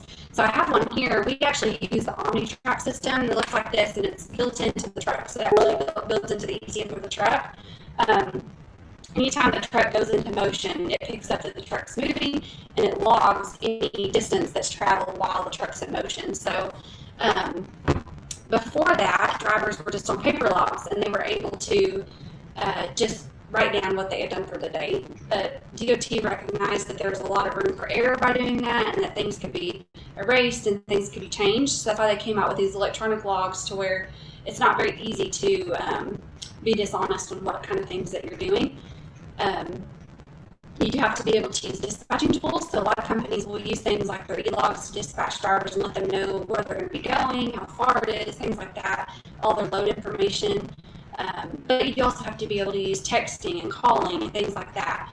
You're in constant communication with your dispatcher over text message or phone calls. So being able to use technology is a big part of being a professional driver. Okay, I think we're going to switch over since the video is kind of staticky on my end at least. So to take off from here, I wanted to really touch on some things that CDL drivers need to be able to do, some skills that they need to develop over their high school years or whatever it may be to make them more successful. So electronic logs were mandated in 2018. So that last piece was talking a little bit about them and just the ability to use technology in general. Drivers also need to be able to read maps. So that's a huge part of being able to trip plan, make sure that you're going on roads that are safe for a tractor trailer to travel on and things like that. Being able to do math. Drivers are dealing with hours of service. They have strict guidelines on how many hours they can operate a commercial vehicle within a day, how many hours within a week, when they have to take breaks, and things like that. So there are definitely some major things that you can gain from your high school experience that can help you as a professional driver. So then to move on from there, depending on what sort of position you're going to be in as a professional driver, whether you're crossing state lines or not, you may be required to obtain a medical card or a physical. You'll hear it called both things. So they do have to pass a physical exam and be cleared by a doctor to be able to operate a tractor trailer if you are involved in interstate commerce where you're crossing state lines. So that can be difficult to maintain depending on your health. They do have to get that renewed every year, every other year, depending on how long the doctor clears them. The part about being a CDL driver that I think is overlooked a lot is the earning potential. And I think there's kind of a stigma out there that to have a high earning potential, you have to be over the road or somebody that stays out several days or maybe weeks or even months at a time out in the truck. So our local drivers that are home daily, they're typically even home on weekends. They're going to average about $50,000 to $60,000 a year. So that's a little bit over $1,000 a week or so. Our over-the-road drivers that are home weekly or every other week, just depending on their schedule, they're going to average between $65,000 to $80,000 a year. So to be able to complete a relatively inexpensive and short-term program and have that sort of earning potential just right out of the gate is pretty impressive. And I think that gets overlooked a lot. There are other opportunities. Drivers can get endorsements, like maybe a hazmat endorsement, doubles, triples, and things like that. That just makes you even more appealing. You're able to do a lot more things with that. And we kind of look at that as a resume for a driver. So when we have somebody coming in that's interested in a job, we're going to look at those sorts of things. We're also going to look at their motor vehicle records. That's something that's important to keep clean, as we call it, so free of any violations or accidents. That's something that follows you around. So even if you're 20 or 21, maybe you have a 20 over speeding ticket, that follows you around whenever you go to apply for a job and can have a big impact on what sort of employment that somebody can offer you, if they can or not. So there are a lot of opportunities though for professional drivers. So the other position that we deal with a lot has a major shortage is diesel technicians and mechanics. Diesel technicians have a certification along with their title where they've went to an accredited program and they've completed a program to get that additional certification. They do usually have a higher earning potential in the front end. Usually diesel mechanics, without that extra certification, it takes several years for them to have that experience to equate to the pay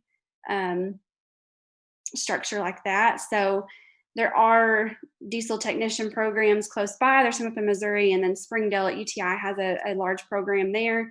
Programs range from 6 to 12 months, and they range in price, an average about $2,500 for that program.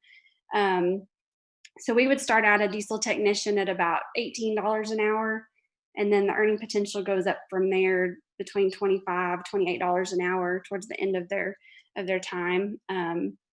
So there is a huge demand. You always hear about a huge demand for truck drivers, but there's just a big a demand for diesel mechanics and technicians. So again, with a relatively short program and short cost, it has a really great earning potential for anybody interested in something like that. I don't know, there might be some questions since the video kind of cut out a lot, but yeah, and Joe kind of chimed in there that being drivers, diesel techs, freight handlers, you do have to be tech savvy. It's a super techie field, and you don't really think about it being that way, but it is super techie and is becoming more technology driven every day. So, but that's really all I have. I don't know if anybody has any questions about the first part of the video, but you're welcome to send them over. All right, does anyone have any questions for Chastity? Where are you located? What all locations do you have them? So, and that was part of the first part that kind of was staticky. Our home office is in Huntsville, so that's where all of our administrative work is.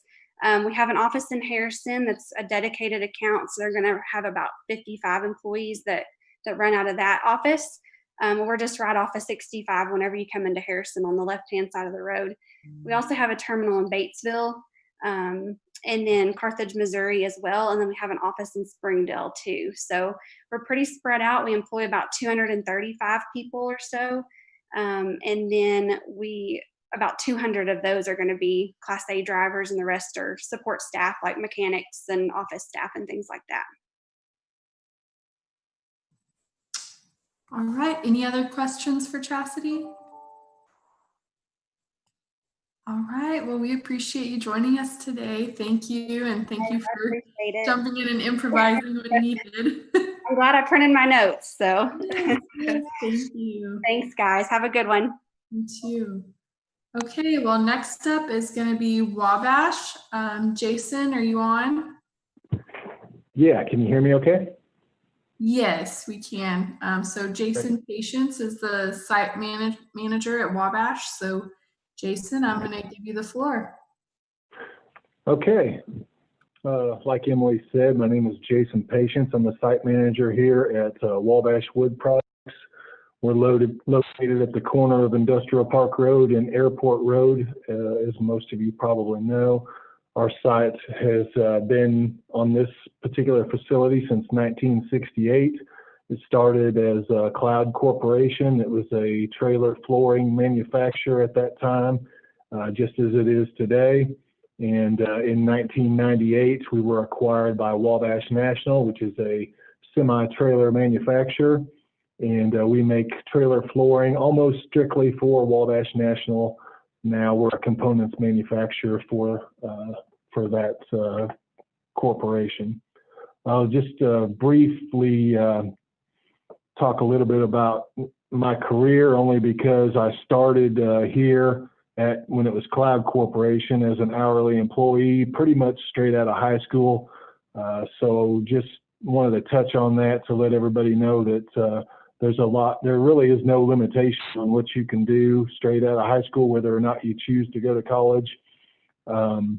I did not choose to go to college straight out of high school. I went straight into the workforce. I started here when I was almost 20 years old, and worked on the line and worked my way through various hourly positions and machine operator and forklift driver, those types of things, and ended up in a production supervisor position. And at that point, I realized that I was going to need to go back to school, and I went back to school as an adult.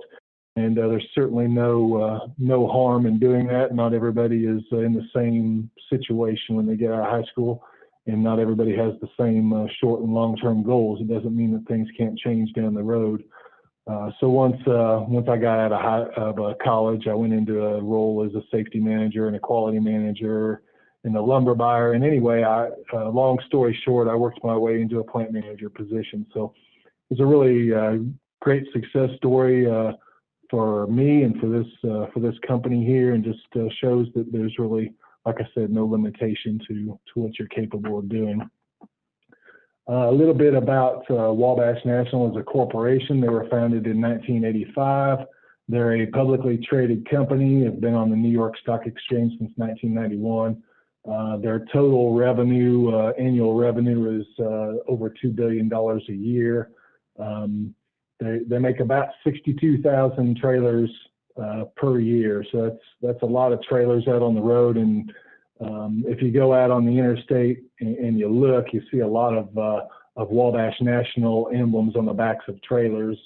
And in fact, most of the people that work here have a habit of counting Wabash trailers when they're out on vacation and things, and there's a bunch of them out there on the road.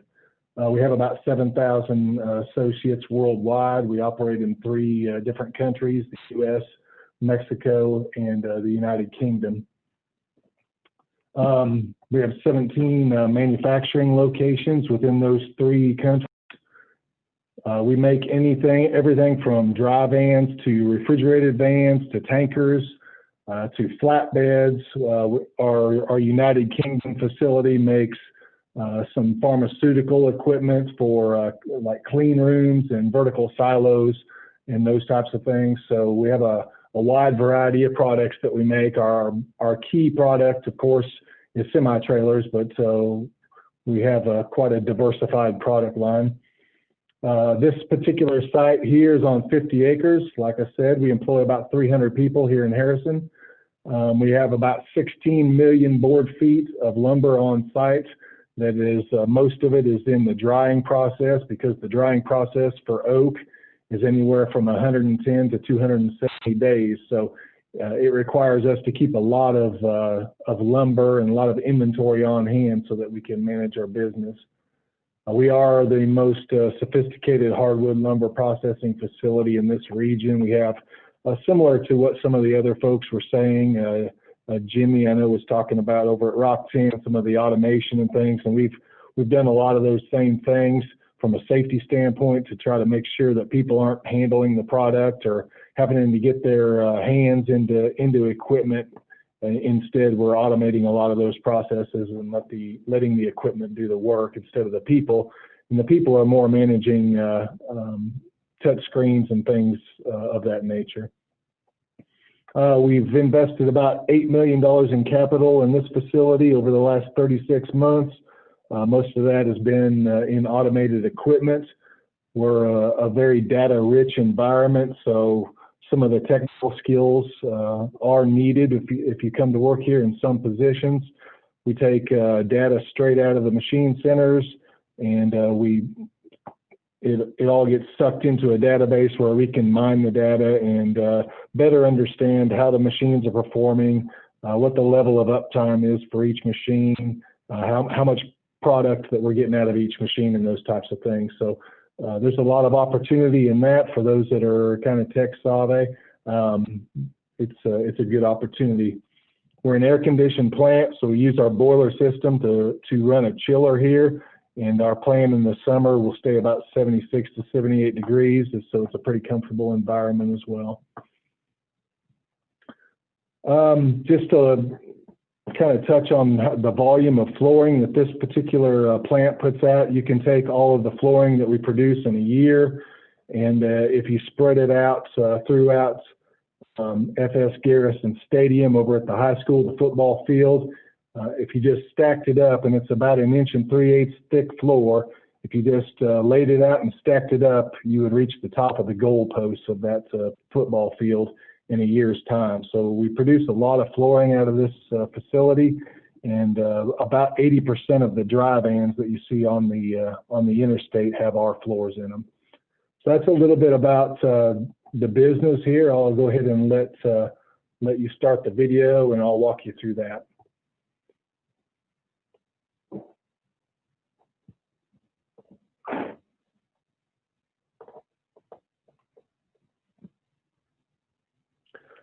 So this is just an oversight of our facility. Like I said, we sit on 50 acres. We air dry a good percentage of our lumber. So we have an air dried yard back there behind Rock 10. The rest of our lumber is dried in controlled environments. This is just a picture of a load of lumber coming in. We buy our lumber from 40 plus local sawmills. And when I say local, it's in the Arkansas and southern Arkansas area. A lot of it comes from northwest Arkansas, so We do a lot of support of local businesses and small mom and pop sawmills. This is where we stack the green lumber when it comes in from the sawmill. It's kind of the first step in the process. We sort it by red oak and white oak. Each species has a little bit different characteristics and a little bit different drying rates. So after we stack it up on the yard, we sort it on this machine. It's called a stacker sorter. It breaks the lumber down into individual boards, as you can see here, sends it into a sorting operation where it's sorted by length, by species, and by thickness. And you can see the boards coming under some lasers there. Those lasers are checking the length and the thickness of each piece, and it'll sort it into a different bin. And we'll take those bins, and that's different runs of production for each bin that's produced through this particular process. You can see the lumber's sent down into kind of a strap there, and once the straps get full, it's let down on some chains, and it's sent over to the stacker part of the stacker sorter operation, where it's stacked on strips. I'm going to get a little bit ahead of you here, because when we stack it on strips, I think the video might run a little fast for me to explain. We stack it on strips because we have to force air and heat through the lumber so that we can dry it down to a constant moisture content of about 10%. When the lumber comes in, it's anywhere from 60 to 85% moisture content. So 60 to 80% of the weight of the board is water. So the drying process will allow us to evaporate the moisture out of the lumber, gets it down to about 10%. You can see a stack on strips right there on that forklift. It's going into a pre-dryer, which is like a big warehouse with fans and heat coils in it that'll heat up the lumber to about 90 degrees at a 70% relative humidity. Then it'll dry that moisture out of the lumber, and it takes about 90 days in that process. This is the air dried yard, as you saw there, is a secondary process, and it takes about 180 days just to set it out on the air dried yard to dry. And then it goes into the dry kilns, which we went by in that last frame, and it's in there for about 5 to 6 days. So after it's dry, we sort the lumber again. This time, since it's already sorted by length and species and thickness, we're just doing one final sort. We're getting any degrade out of the lumber that wouldn't run well in the plant. You can see that gentleman there, he's pulling the board off that doesn't belong, and sorting it again by thickness so that it's ready to run in the plant. And that's what this process is here.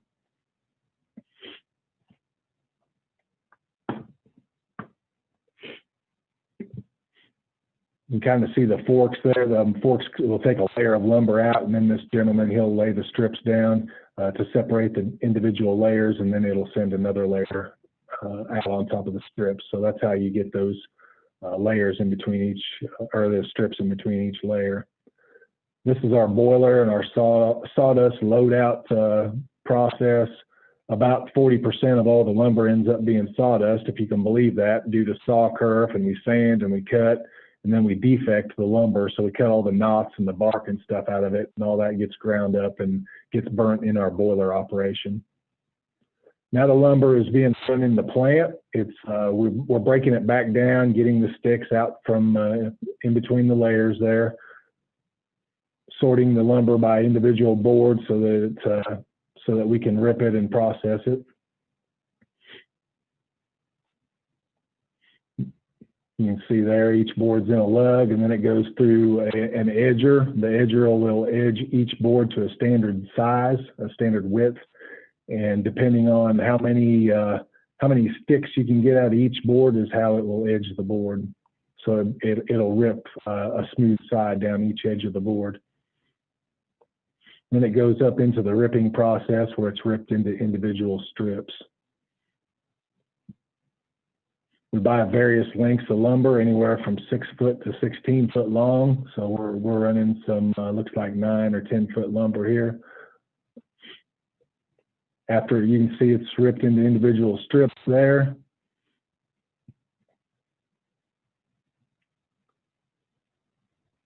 And it's sent down to a sanding operation. So we have a ripped edge and a sanded edge, and These guys are preparing to send the components through our sander. You can see that they're breaking off the stuff that's not going to go through the machine well. If it's got big knots in it or things like that, it will break up in the machine, so they're trying to manage some of that.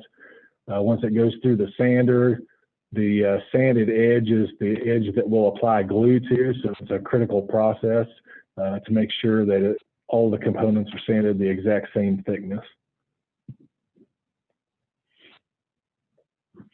That's the inside of the sander. You can see it's got two big drums on it, and the components are passed through the machine, and the top and the bottom of each component is sanded smooth.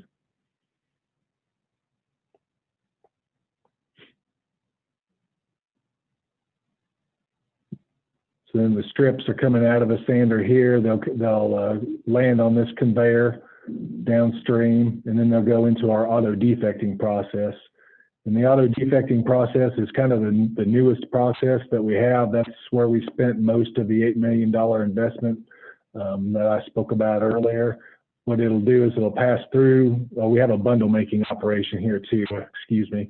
So if we're producing too much or too little, we have the opportunity to kind of bypass the equipment and send it into a bundle here.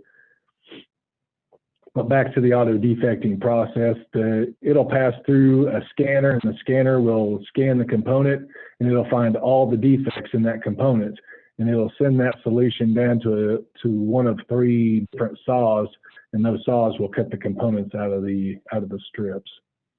We used to do that process completely manually, where we had 18 people that would look at each component, and they would send the component through a chop saw, and they would actually cut the defects out of it by hand. So it's a much better process than it was, and it's a much safer process.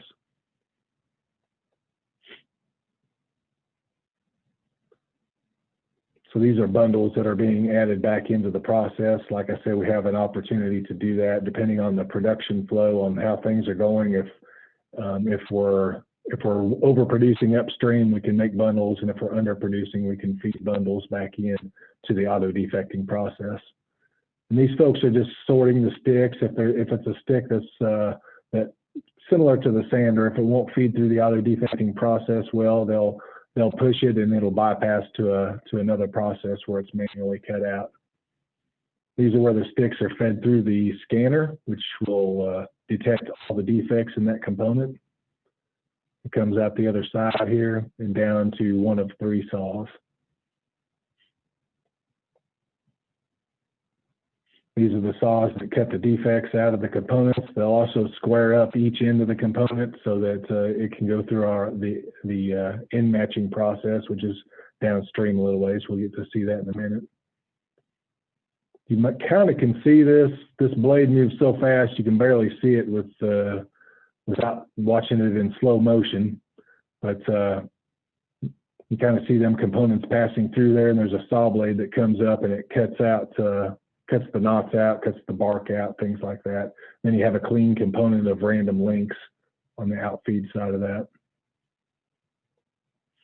These are the end matchers, and the purpose of the end matchers are to notch each end of each strip, so that when we fit it together in the glue lines, those ends will fit end to end when we glue them together. You'll get a better idea what that looks like as we go on. So it just comes through these lugs, and it'll pass it back and forth, so both ends get notched.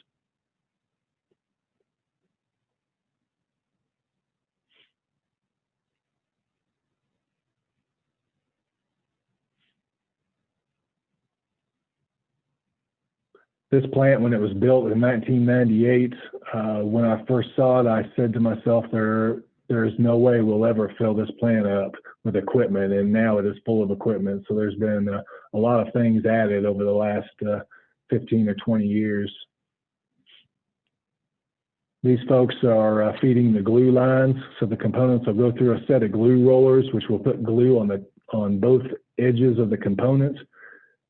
And then these associates here, they're laying the components together kind of in an orderly fashion. It's similar to putting together a giant Tetris puzzle. You put all the components together. It's about a 4-foot wide panel that they're building, and the boards will be 48 foot long. So they'll just continuously build. The machine will cycle into an RF press, and it uses radio frequency to cure the glue. So it just squeezes it together. It's kind of like a giant microwave is the best way to describe it, and it will cure that entire panel in about 90 seconds. And there it's cut to length. You can still see that it's in a 4-foot section. Then it will go through a ripping process that will rip those boards down to 1 foot wide by 48 foot long boards. And that's it takes 8 of those across a semi-trailer to make an entire truck floor. And a 48-foot board will go into a 53-foot trailer.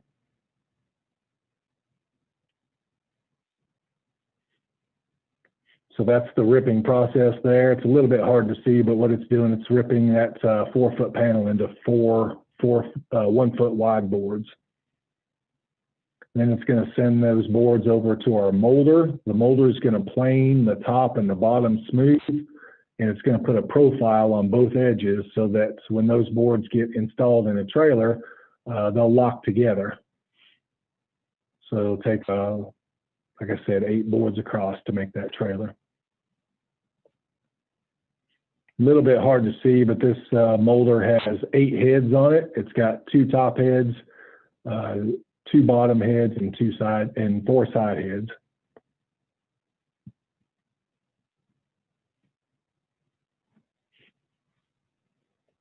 There's the board coming out, and you can kind of see the profile on the edge of the board. It's we call it a shiplap. It's not much different than a shiplap that you would find if you were doing, house paneling. But it fits together in a semi-trailer. We'll flip the board over, and now the bottom of the board is in the up position, and it'll remain that way through the rest of the process because later on downstream it'll get undercoating applied to the bottom, and that'll protect the board from the road side as the trailer is driving down the highway, protect it from rain and water intrusion. This gentleman here is repairing a board. Sometimes we have something that didn't fit together quite right or didn't laminate right. We're able to send it offline and repair the board. Most of the boards that have some kind of a defect in them that don't belong, we're able to fix in this area. You also saw the person puttying the board. We want to putty all the open joints or any defects that are in the board to close them up. Now this is the beginning of the undercoating process. So that's, like I said, it's kind of like a high-grade latex paint that goes on the bottom of the board and protects the bottom of the board from any water intrusion on the highway or while the truck's going down the road. That's the paint booth there. And then it cures under some heat lamps for about 30 seconds per lamp. It's got 2 different stages that it goes through. It pauses for about 30 seconds while the undercoating cures. You can see that machine there is turning that board over. It's how we kit the boards up so that they can install them in the trailer easier. The very top board of the kit is face up, and the rest of the boards are face down. And that's just kind of a customer preference so that they can install them in a trailer.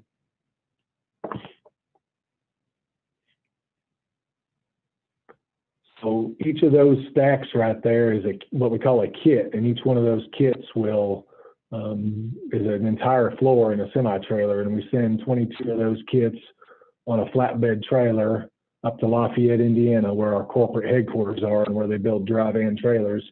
And they'll install those kits into the semi-trailers that they build up there.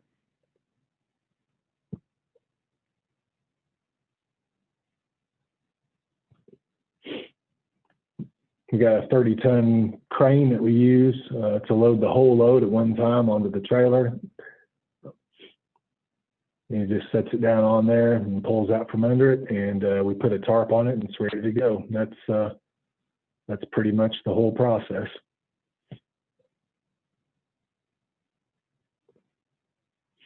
So while the video is finishing up, I'll touch a little bit on, on safety. We have a really good safety record here. It's the best in our corporation, and it's far lower than any other woodworking an industry standard that we have, and that's primarily because we've invested so much in automation and trying to remove people from doing an extreme amount of physical labor and trying to make provide the right equipment to do the job.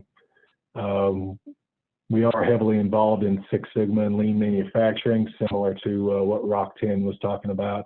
We have a lot employee-led teams. We do a lot of continuous improvement events where we involve hourly associates in those events, and we found that that's the best way to get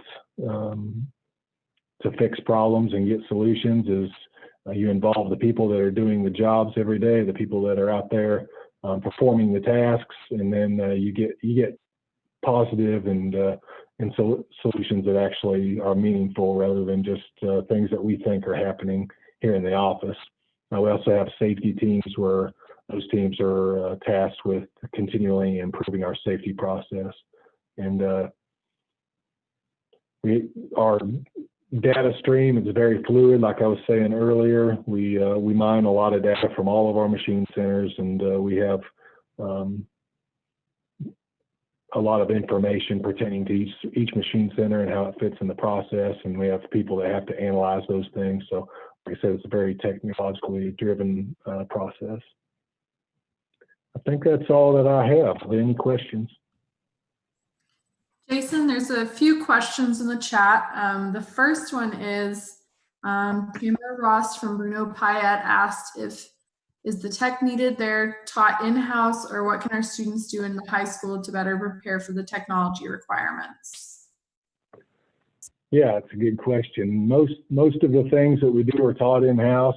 Having a 2-year technical degree is very helpful. Having some experience with database administration or such as SQL or even Microsoft Access is very helpful, because we use both of those programs here to store the data, and then we use some of the Microsoft Office programs as well as Power BI to do the data analytics. So to answer your question, a 2-year degree would be preferred. However, we do have some folks that we've done some training with in-house that are also in those roles. The second question was from Cheryl Pickering. She's the CTE coordinator at another co-op, and she said, do you allow tours with the high school students? I'm sorry, I missed that. I think you cut out a little bit, Emily. Can you repeat the question? Yes, Cheryl asked, do you allow tours with high school students? Yes, we do actually. We've kind of a pause on that due to the COVID-19 issue that we're all dealing with right now. But typically we do high school tours, and we work with high schools anytime that they want a tour. They just call and arrange that. So absolutely. Does anyone else have any questions before we move on to our next speaker? Yeah, Emily, this is Craig Campbell. I don't really have a question. I just wanted to make a comment and share some history with Jason, since he did mention Mr. Cloud. The Cloud Corporation was the first entity business in the company in the industrial park. And without Mr. Cloud, the BCIDC and the industrial park never would have existed. And the reason I say that is because when the citizens of Boone County got together, they raised $20,000. At that point, the industrial park itself, the 60 acres, was going to cost them $60,000. They went to the bank, and the bank was not familiar with the 501c3 corporation, so the bank turned them down. So the BCIDC board members go back to Mr. Cloud and tell him that it looks like it's not going to work. Mr. Cloud actually lets them borrow $20,000 to take back to the bank to get the loan. They take it back to the bank, they get the loan, and that's how the industrial park was built. Good story. Good. That's interesting. I did not know that, Craig. That's pretty neat. Yeah, that's in the history books of the BCIDC. Yep. Cool. But he was quite a man, Jason, as you know. My father talked about him a lot. Yes, he was. I know that he loaned a lot of money to a lot of our local sawmills, and a lot of those folks are still in business because of him. So, And he appreciate did that. on a handshake, nothing written in paper. Yeah, that's right. Thank you, Jason. You bet. Thank you all. Appreciate the time. All right. Thank you so much, Jason. We appreciate it. Okay. Eddie, are you on? Eddie? I'm here trying to get unmuted. Okay, great. All right. Well, they're having some mic issues at the chamber, so I'm going to be introducing. This is Eddie Bartlett with Thorpe. So Eddie is the VP and business unit manager for them, and he's going to share a little bit about Thorpe with us today. So Eddie, I'll hand it over to you. Thank you, Emily. I just want to say I appreciate everyone who's shown some really great manufacturing operations here in Harrison. Thorpe is no different. Our products that we make are much larger than anything else you've seen. We've seen everything from a small carton to flooring, and I know we're not sharing all our manufacturing in town, but we do other things.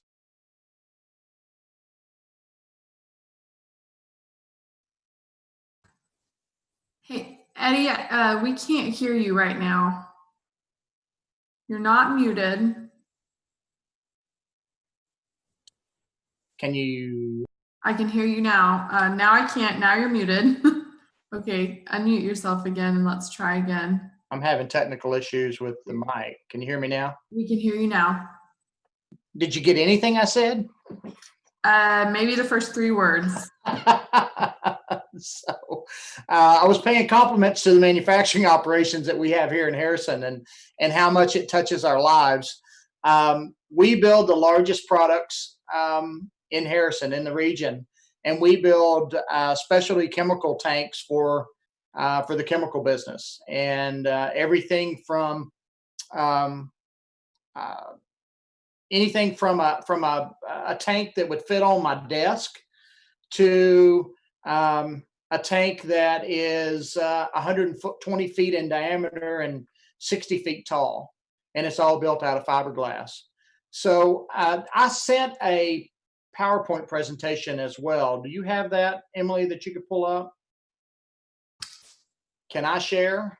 Wilson has that. You can screen share. Wilson, can you let us know what you'd prefer? Or Eddie, I've got your video. I don't think I have slides here. Let me.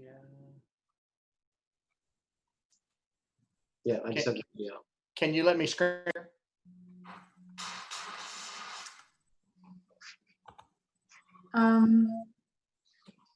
Are you able to screen share right now, Eddie, or is it said disabled? Host disabled, participant screen sharing.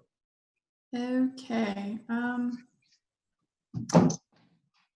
Well, Wilson and I will have to try to figure that one out. We haven't encountered that issue yet. Give us just a moment. Eddie, do you wanna send me the PowerPoint and we'll go? Can we go to your video first? Because I do have the video.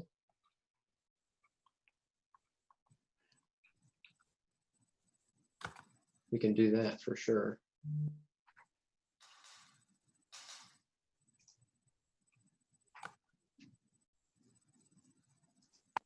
I'm having audio issues again.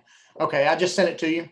Okay, do you want to move to your video first, or you want me to pull that up? Sure. Well, I would rather go through the PowerPoint if you don't mind. The video is pretty short. It's only about 4 minutes. I cover a little bit about what we do. There's very little in your daily world that the products that we make don't interact with. So when we're talking about specialty chemicals, we're talking about paints, we're talking about plastics, we're talking about refinery fluids, nasty.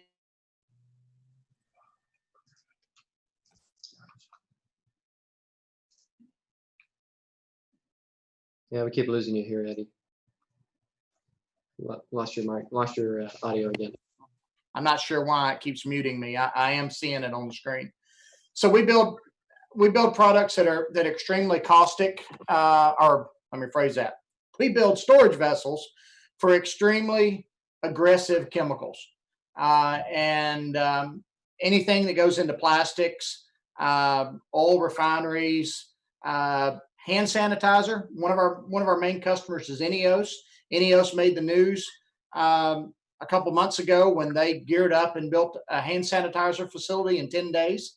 So that is one of our primary customers that we build tanks for.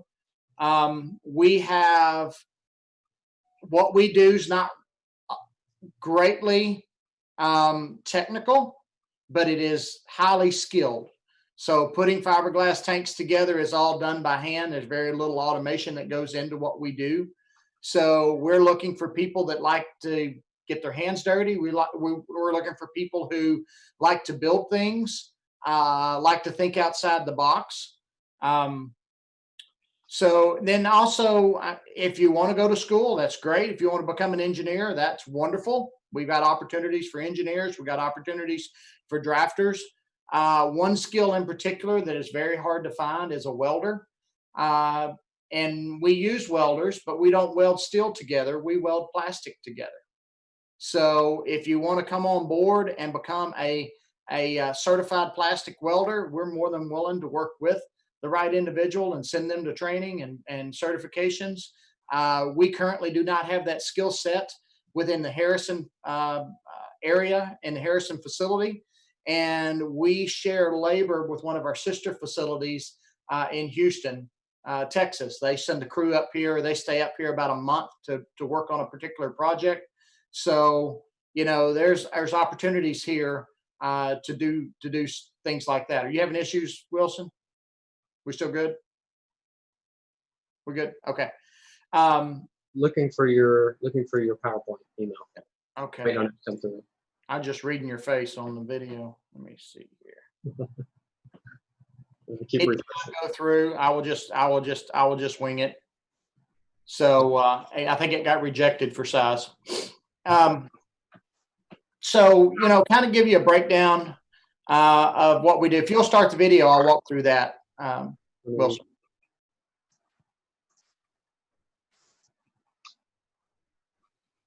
This is a little short video of what we're doing. I took it yesterday afternoon when the place was pretty quiet. But we start with, when we build a tank, we start with a form that looks like a tank, and then we build a fiber reinforced plastic vessel over the top of it. It's called FRP, also known as fiberglass, very similar to boats. And there we go.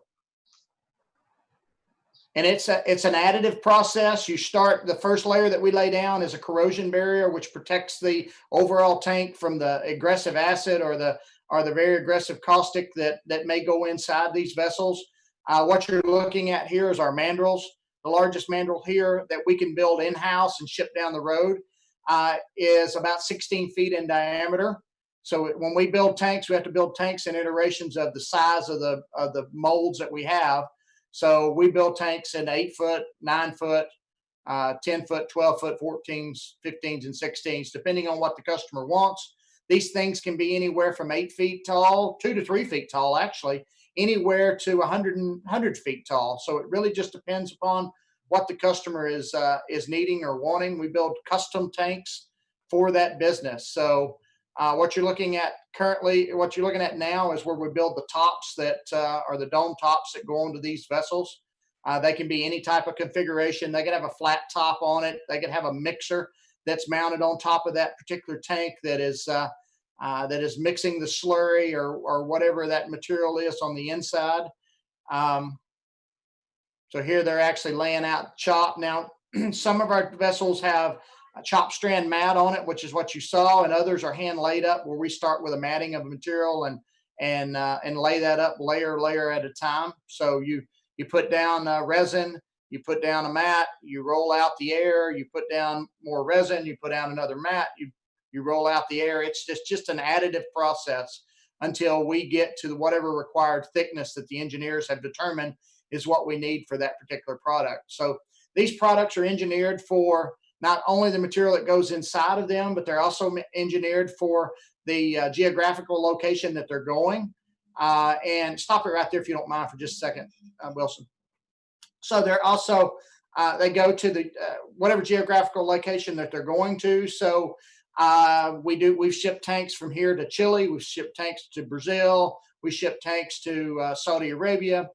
But every different location has a different seismic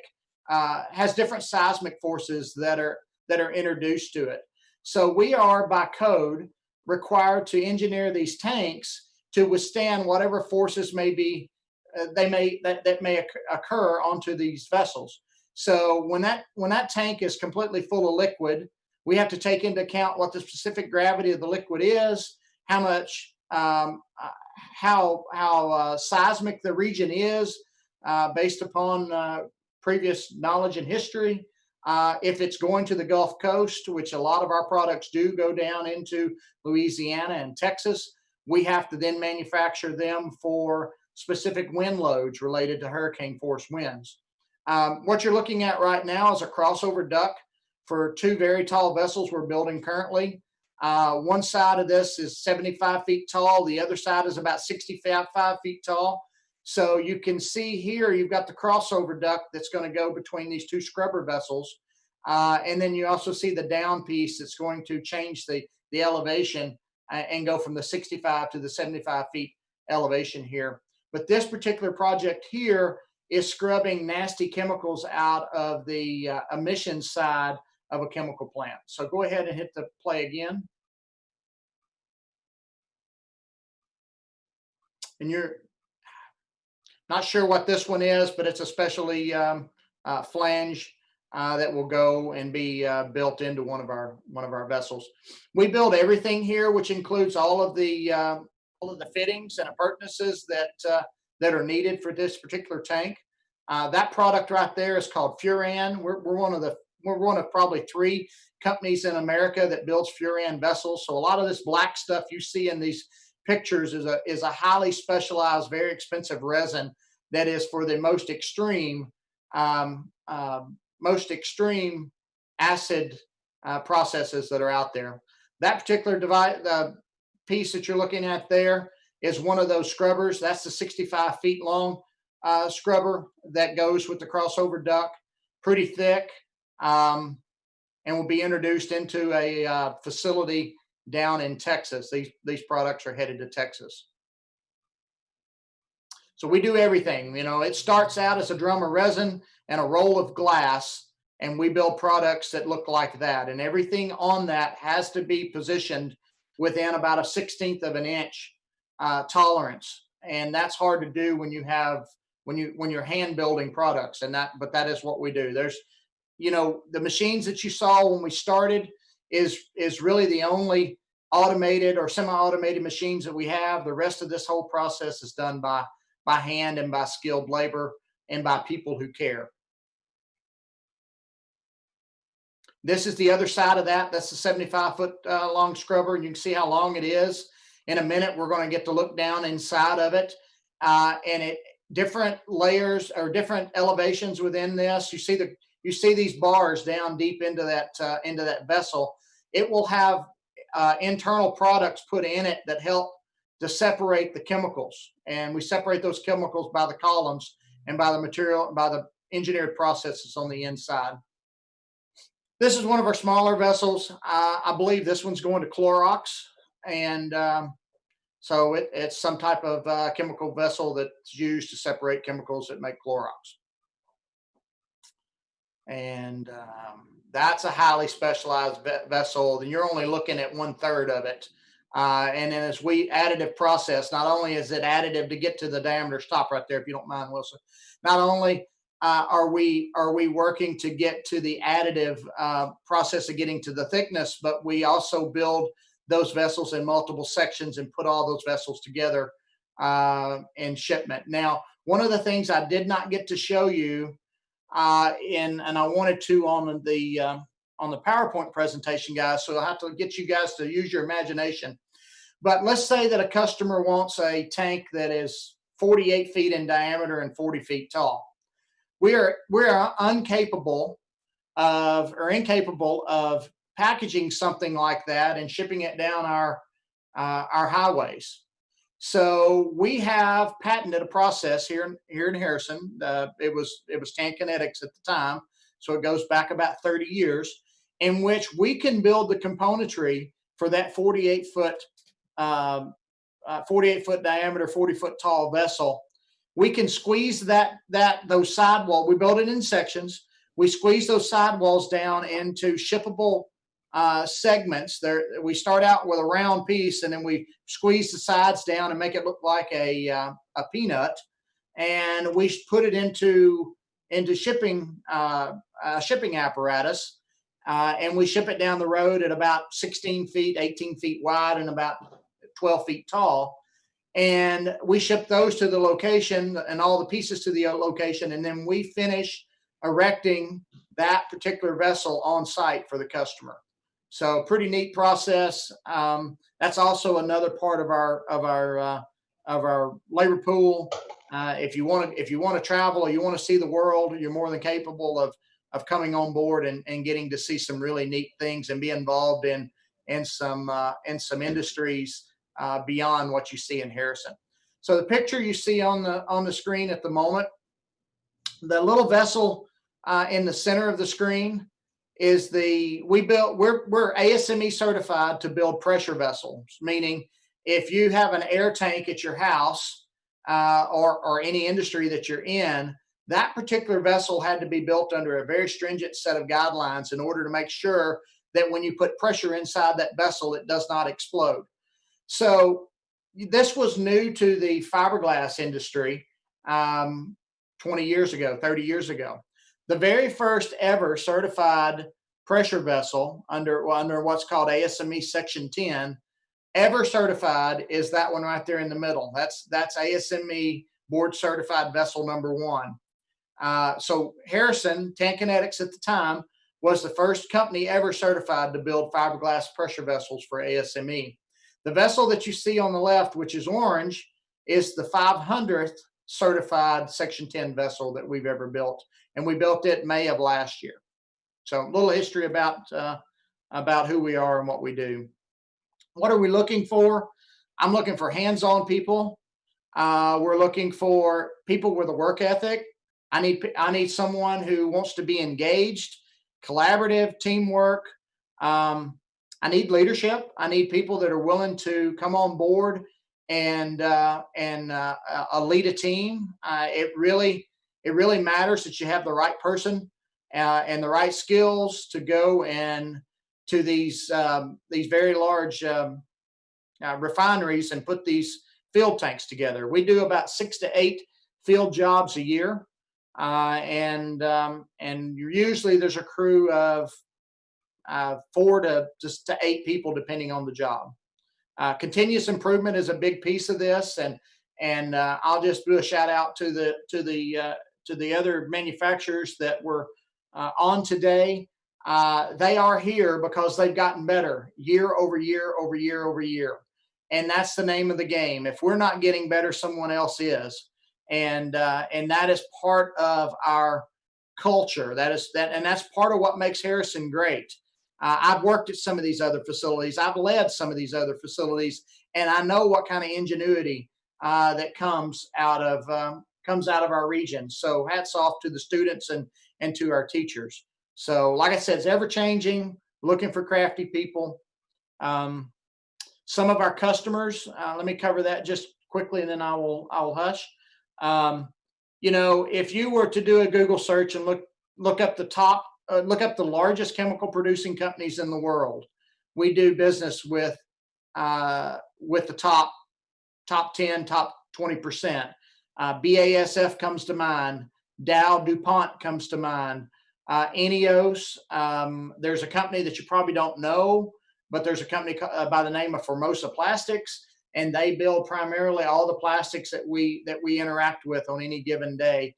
ExxonMobil, Chevron, Bayer. So if you've Bayer aspirin or Tylenol, things of that nature. So kind of gives you an idea of what impact Harrison has on the greater world. Anyone have any questions?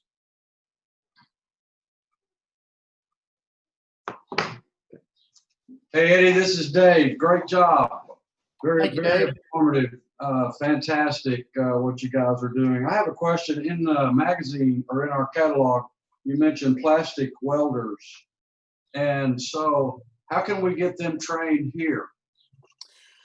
Well, Dave, I'm willing to do whatever it takes to get someone trained here. It starts with the right person because we are going to invest a large amount of money into the right person to lead this charge. Not only am I needing people to do plastic welding, I would love to have a leader that I can count on to be my go-to person to bring up not only to train that individual, but also to train other individuals underneath. I could use about 4 plastic welders in this facility.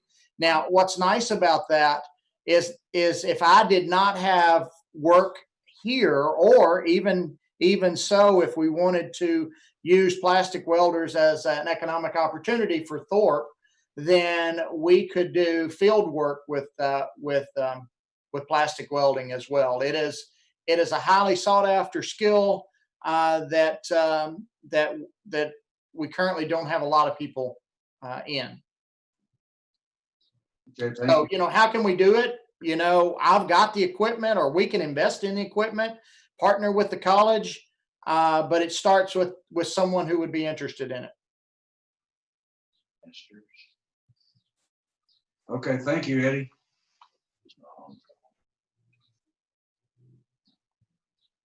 Any other questions for Eddie? All right. Now I think we get to the part that if the students are on the call, this is what they've been waiting for. And let me flip the camera so you can see me. Where they get to answer some questions about some of what they saw today and win some cash. So Craig Campbell's going to get prepared to ask some of the questions here for the giveaways. But if you're a student and you're on the call, in the chat box is how you're going to respond here. But I'd like you to do, right before your answer, I'd like you to go ahead and type out what grade you're in and what school you're from. So you'd say, Wilson at junior at Harrison High School, or Alpena, or wherever you are. I want you to type that first and then get ready to type your answer to the question. The first one to answer each of these questions is going to win some cash. So I'll turn it over to Craig. Have Emily do the question. She was going to do them. Oh, Emily. Yeah. Emily, can you do the questions for us? And I'll monitor the chat. I don't have the questions pulled up. Back to Craig. All right, so I think our students are probably ready. So let's kick it over here towards Craig. Yeah, I got it. Oh, so actually strike that. I've got the questions on the screen here. Oh, okay.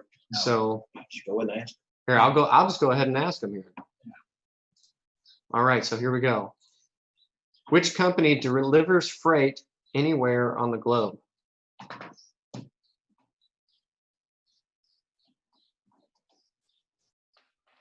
McKenna. Oh, and she already got it. Nice. McKenna, 10th grade at Deere. Got it. Bob, are you watching the chat as well? I am. All right. Yay, go McKenna. Tell her she just won $100 from the Harrison Regional Chamber of Commerce. McKenna, you just won $100 from the Harrison Regional Chamber of Commerce. All right. And Emily, if you could privately message them and let them know how to redeem that. We'll go ahead and go on to the next one. So get ready with your what grade you're in and where you're from. And here we go. Question number 2. Which business makes boxes for shotgun shells and Twinkies?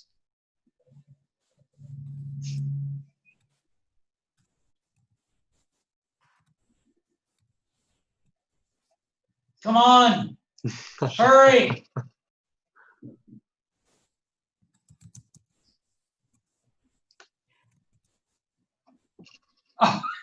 Oh, she did. Jeff Breedlove? Jet Breedlove? Jeff. Jet, what grade you in? What school do you go to? Nice. Another one from Deere. Wow. Did he get it right? Yeah. You got it. WestRock. Okay. All right, another $100 winner from the Harrison Regional Chamber of Commerce. Congrats, Jed. There you go. All right, on to question number 3. I'll give you all a second to type in name, grade, and what school, and get ready. Don't hit send yet, and then I'll ask the question. So here we go. Which company makes floors for semi-trailers?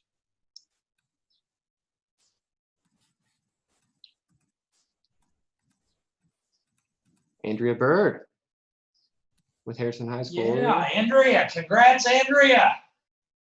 All right, there's another one. And I don't think I even said who the first two were. Obviously, the first one, which company delivers freight anywhere on the globe? That's FedEx Freight. Second one, which business makes shotguns, shells, and Twinkies? That was WestRock. And then right here, question number 3, semi-trailers. The floors for semi-trailers, that was Wabash Wood Products. So congratulations, Andrea Bird there. 10th grade at Harrison High School. You just won another $100. And that's all of them. All right, so we have McKenna King from Deere, Jet Breedlove from Deere, Andrea Bird from Harrison, all 10th grade. If you guys will email me, I put my email address on there. Do not send your address to that chat group. You will send me a private email with your address that you would like your $100 sent to. We will take care of that. And I put my email address in the chat area. So thank you all for participating.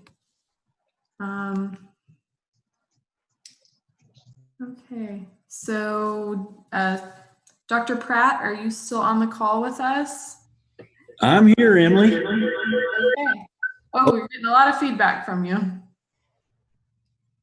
Yeah, I'm here. Sorry about that. Okay. What a great day. I hope everyone learned a lot, and we thank our industry partners for joining us today and providing us some great information and opportunities for our students.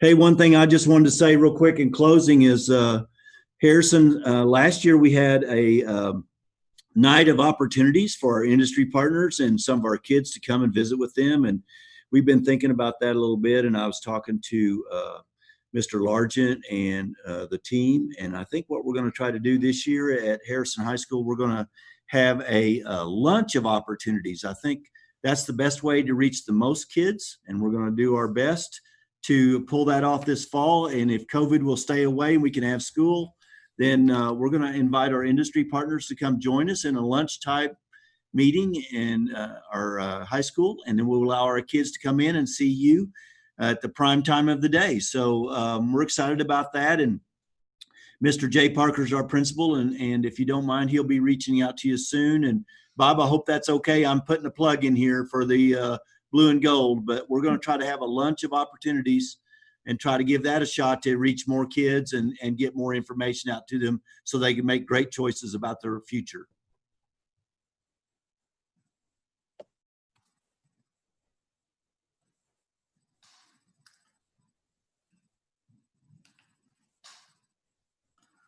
All right, well, I guess I will wrap us up here.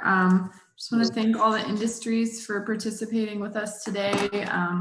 All of our admins that have joined us, teachers, counselors, we just appreciate you all and your willingness to help us with this initiative. And so important for us to get this information out to our students. I hope you all are gonna use those magazines that we kept pushing today.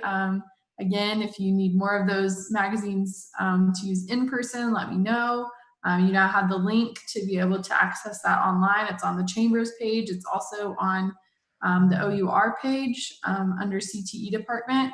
And I can also send that link to you all if you need that as well. So our next Wind Summit, we probably won't have a fall one this year. Last year we had the summer one and then the fall.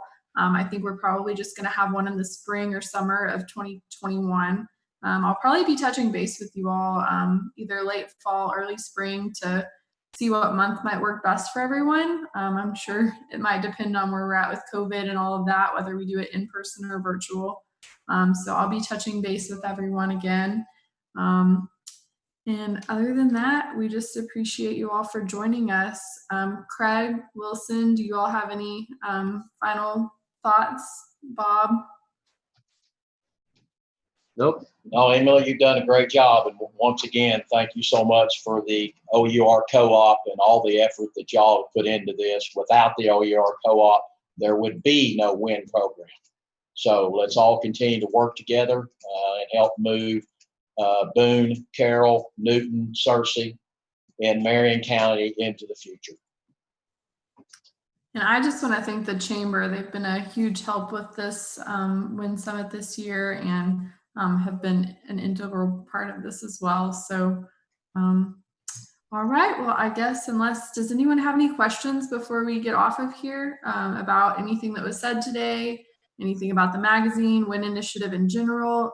Any last comments from our teachers, admin, anyone?